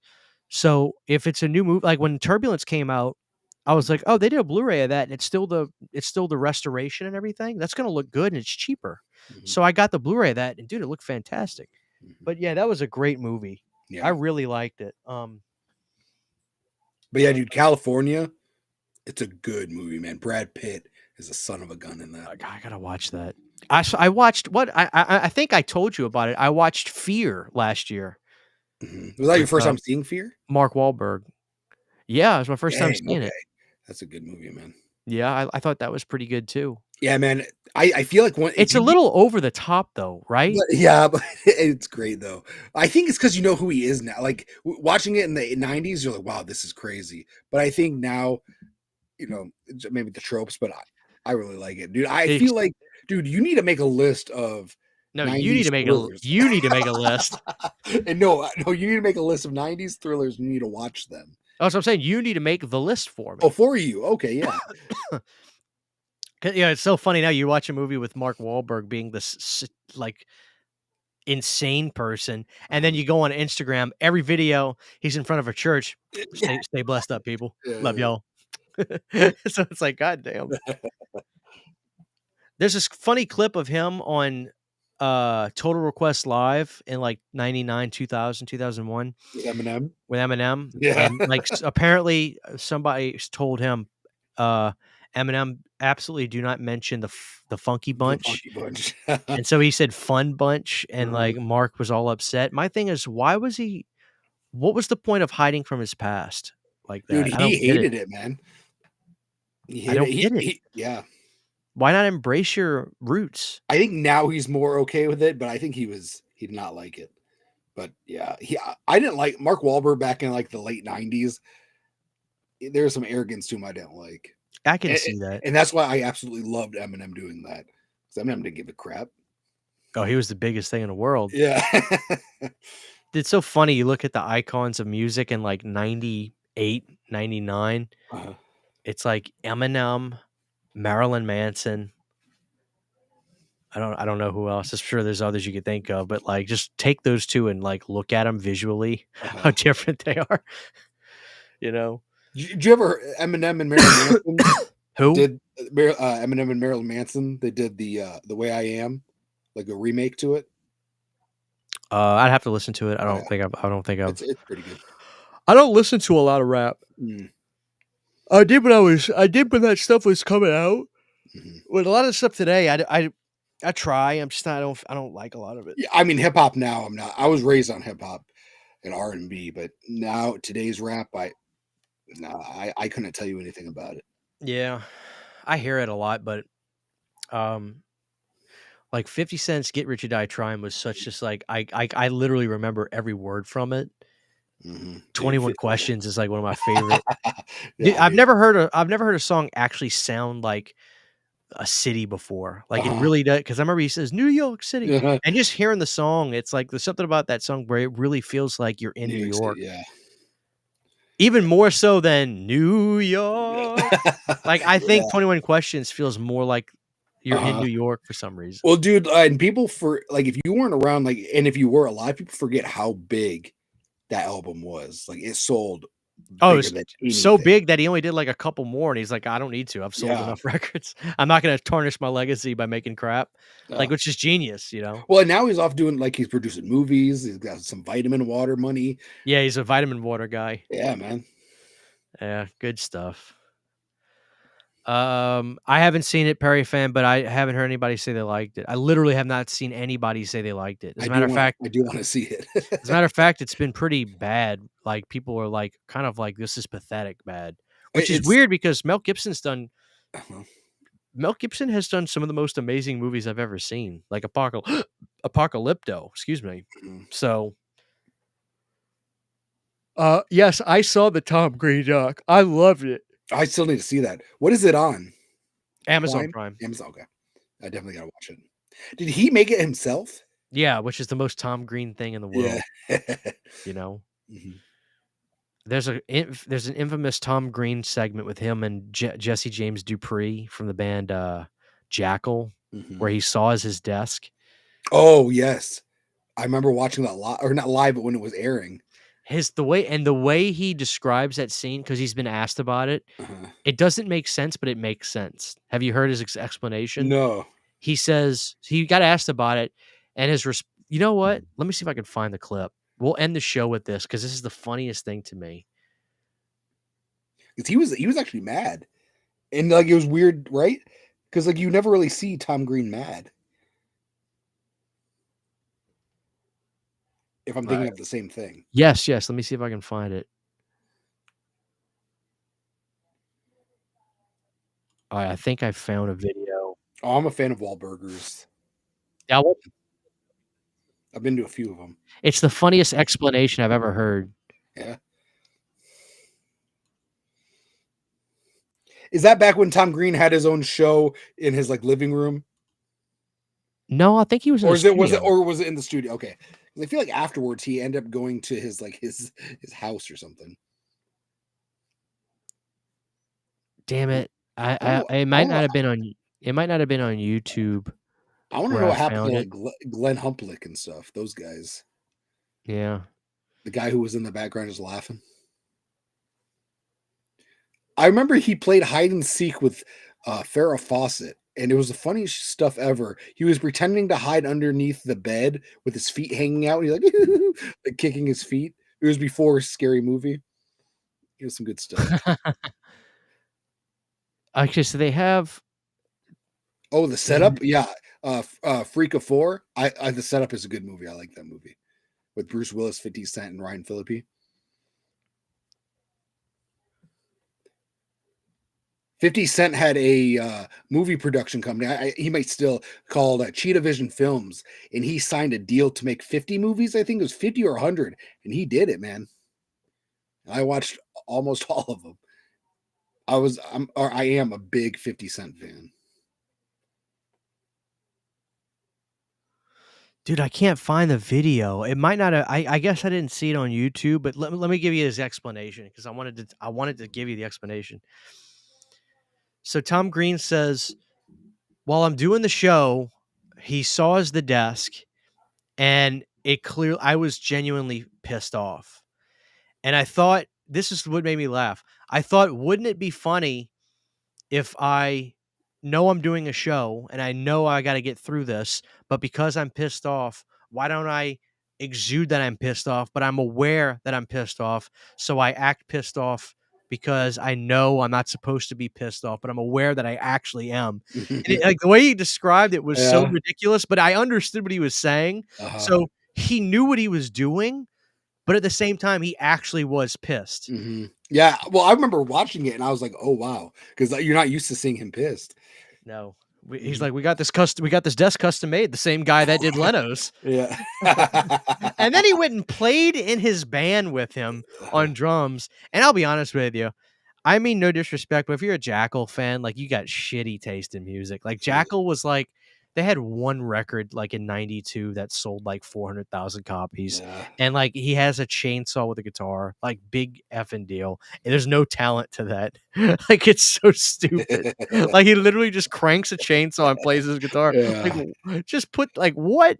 Yeah. I hate Jackal. I think they suck. I don't even know who they are. But I remember that clip. They came out literally as the final heartbeat of hair metal was happening in 92 really. Yeah. They had a record come out in 92 and they've had records since then, but that was the one record they had that really sold well. Mm-hmm. But it's stupid music. I don't like Jackal.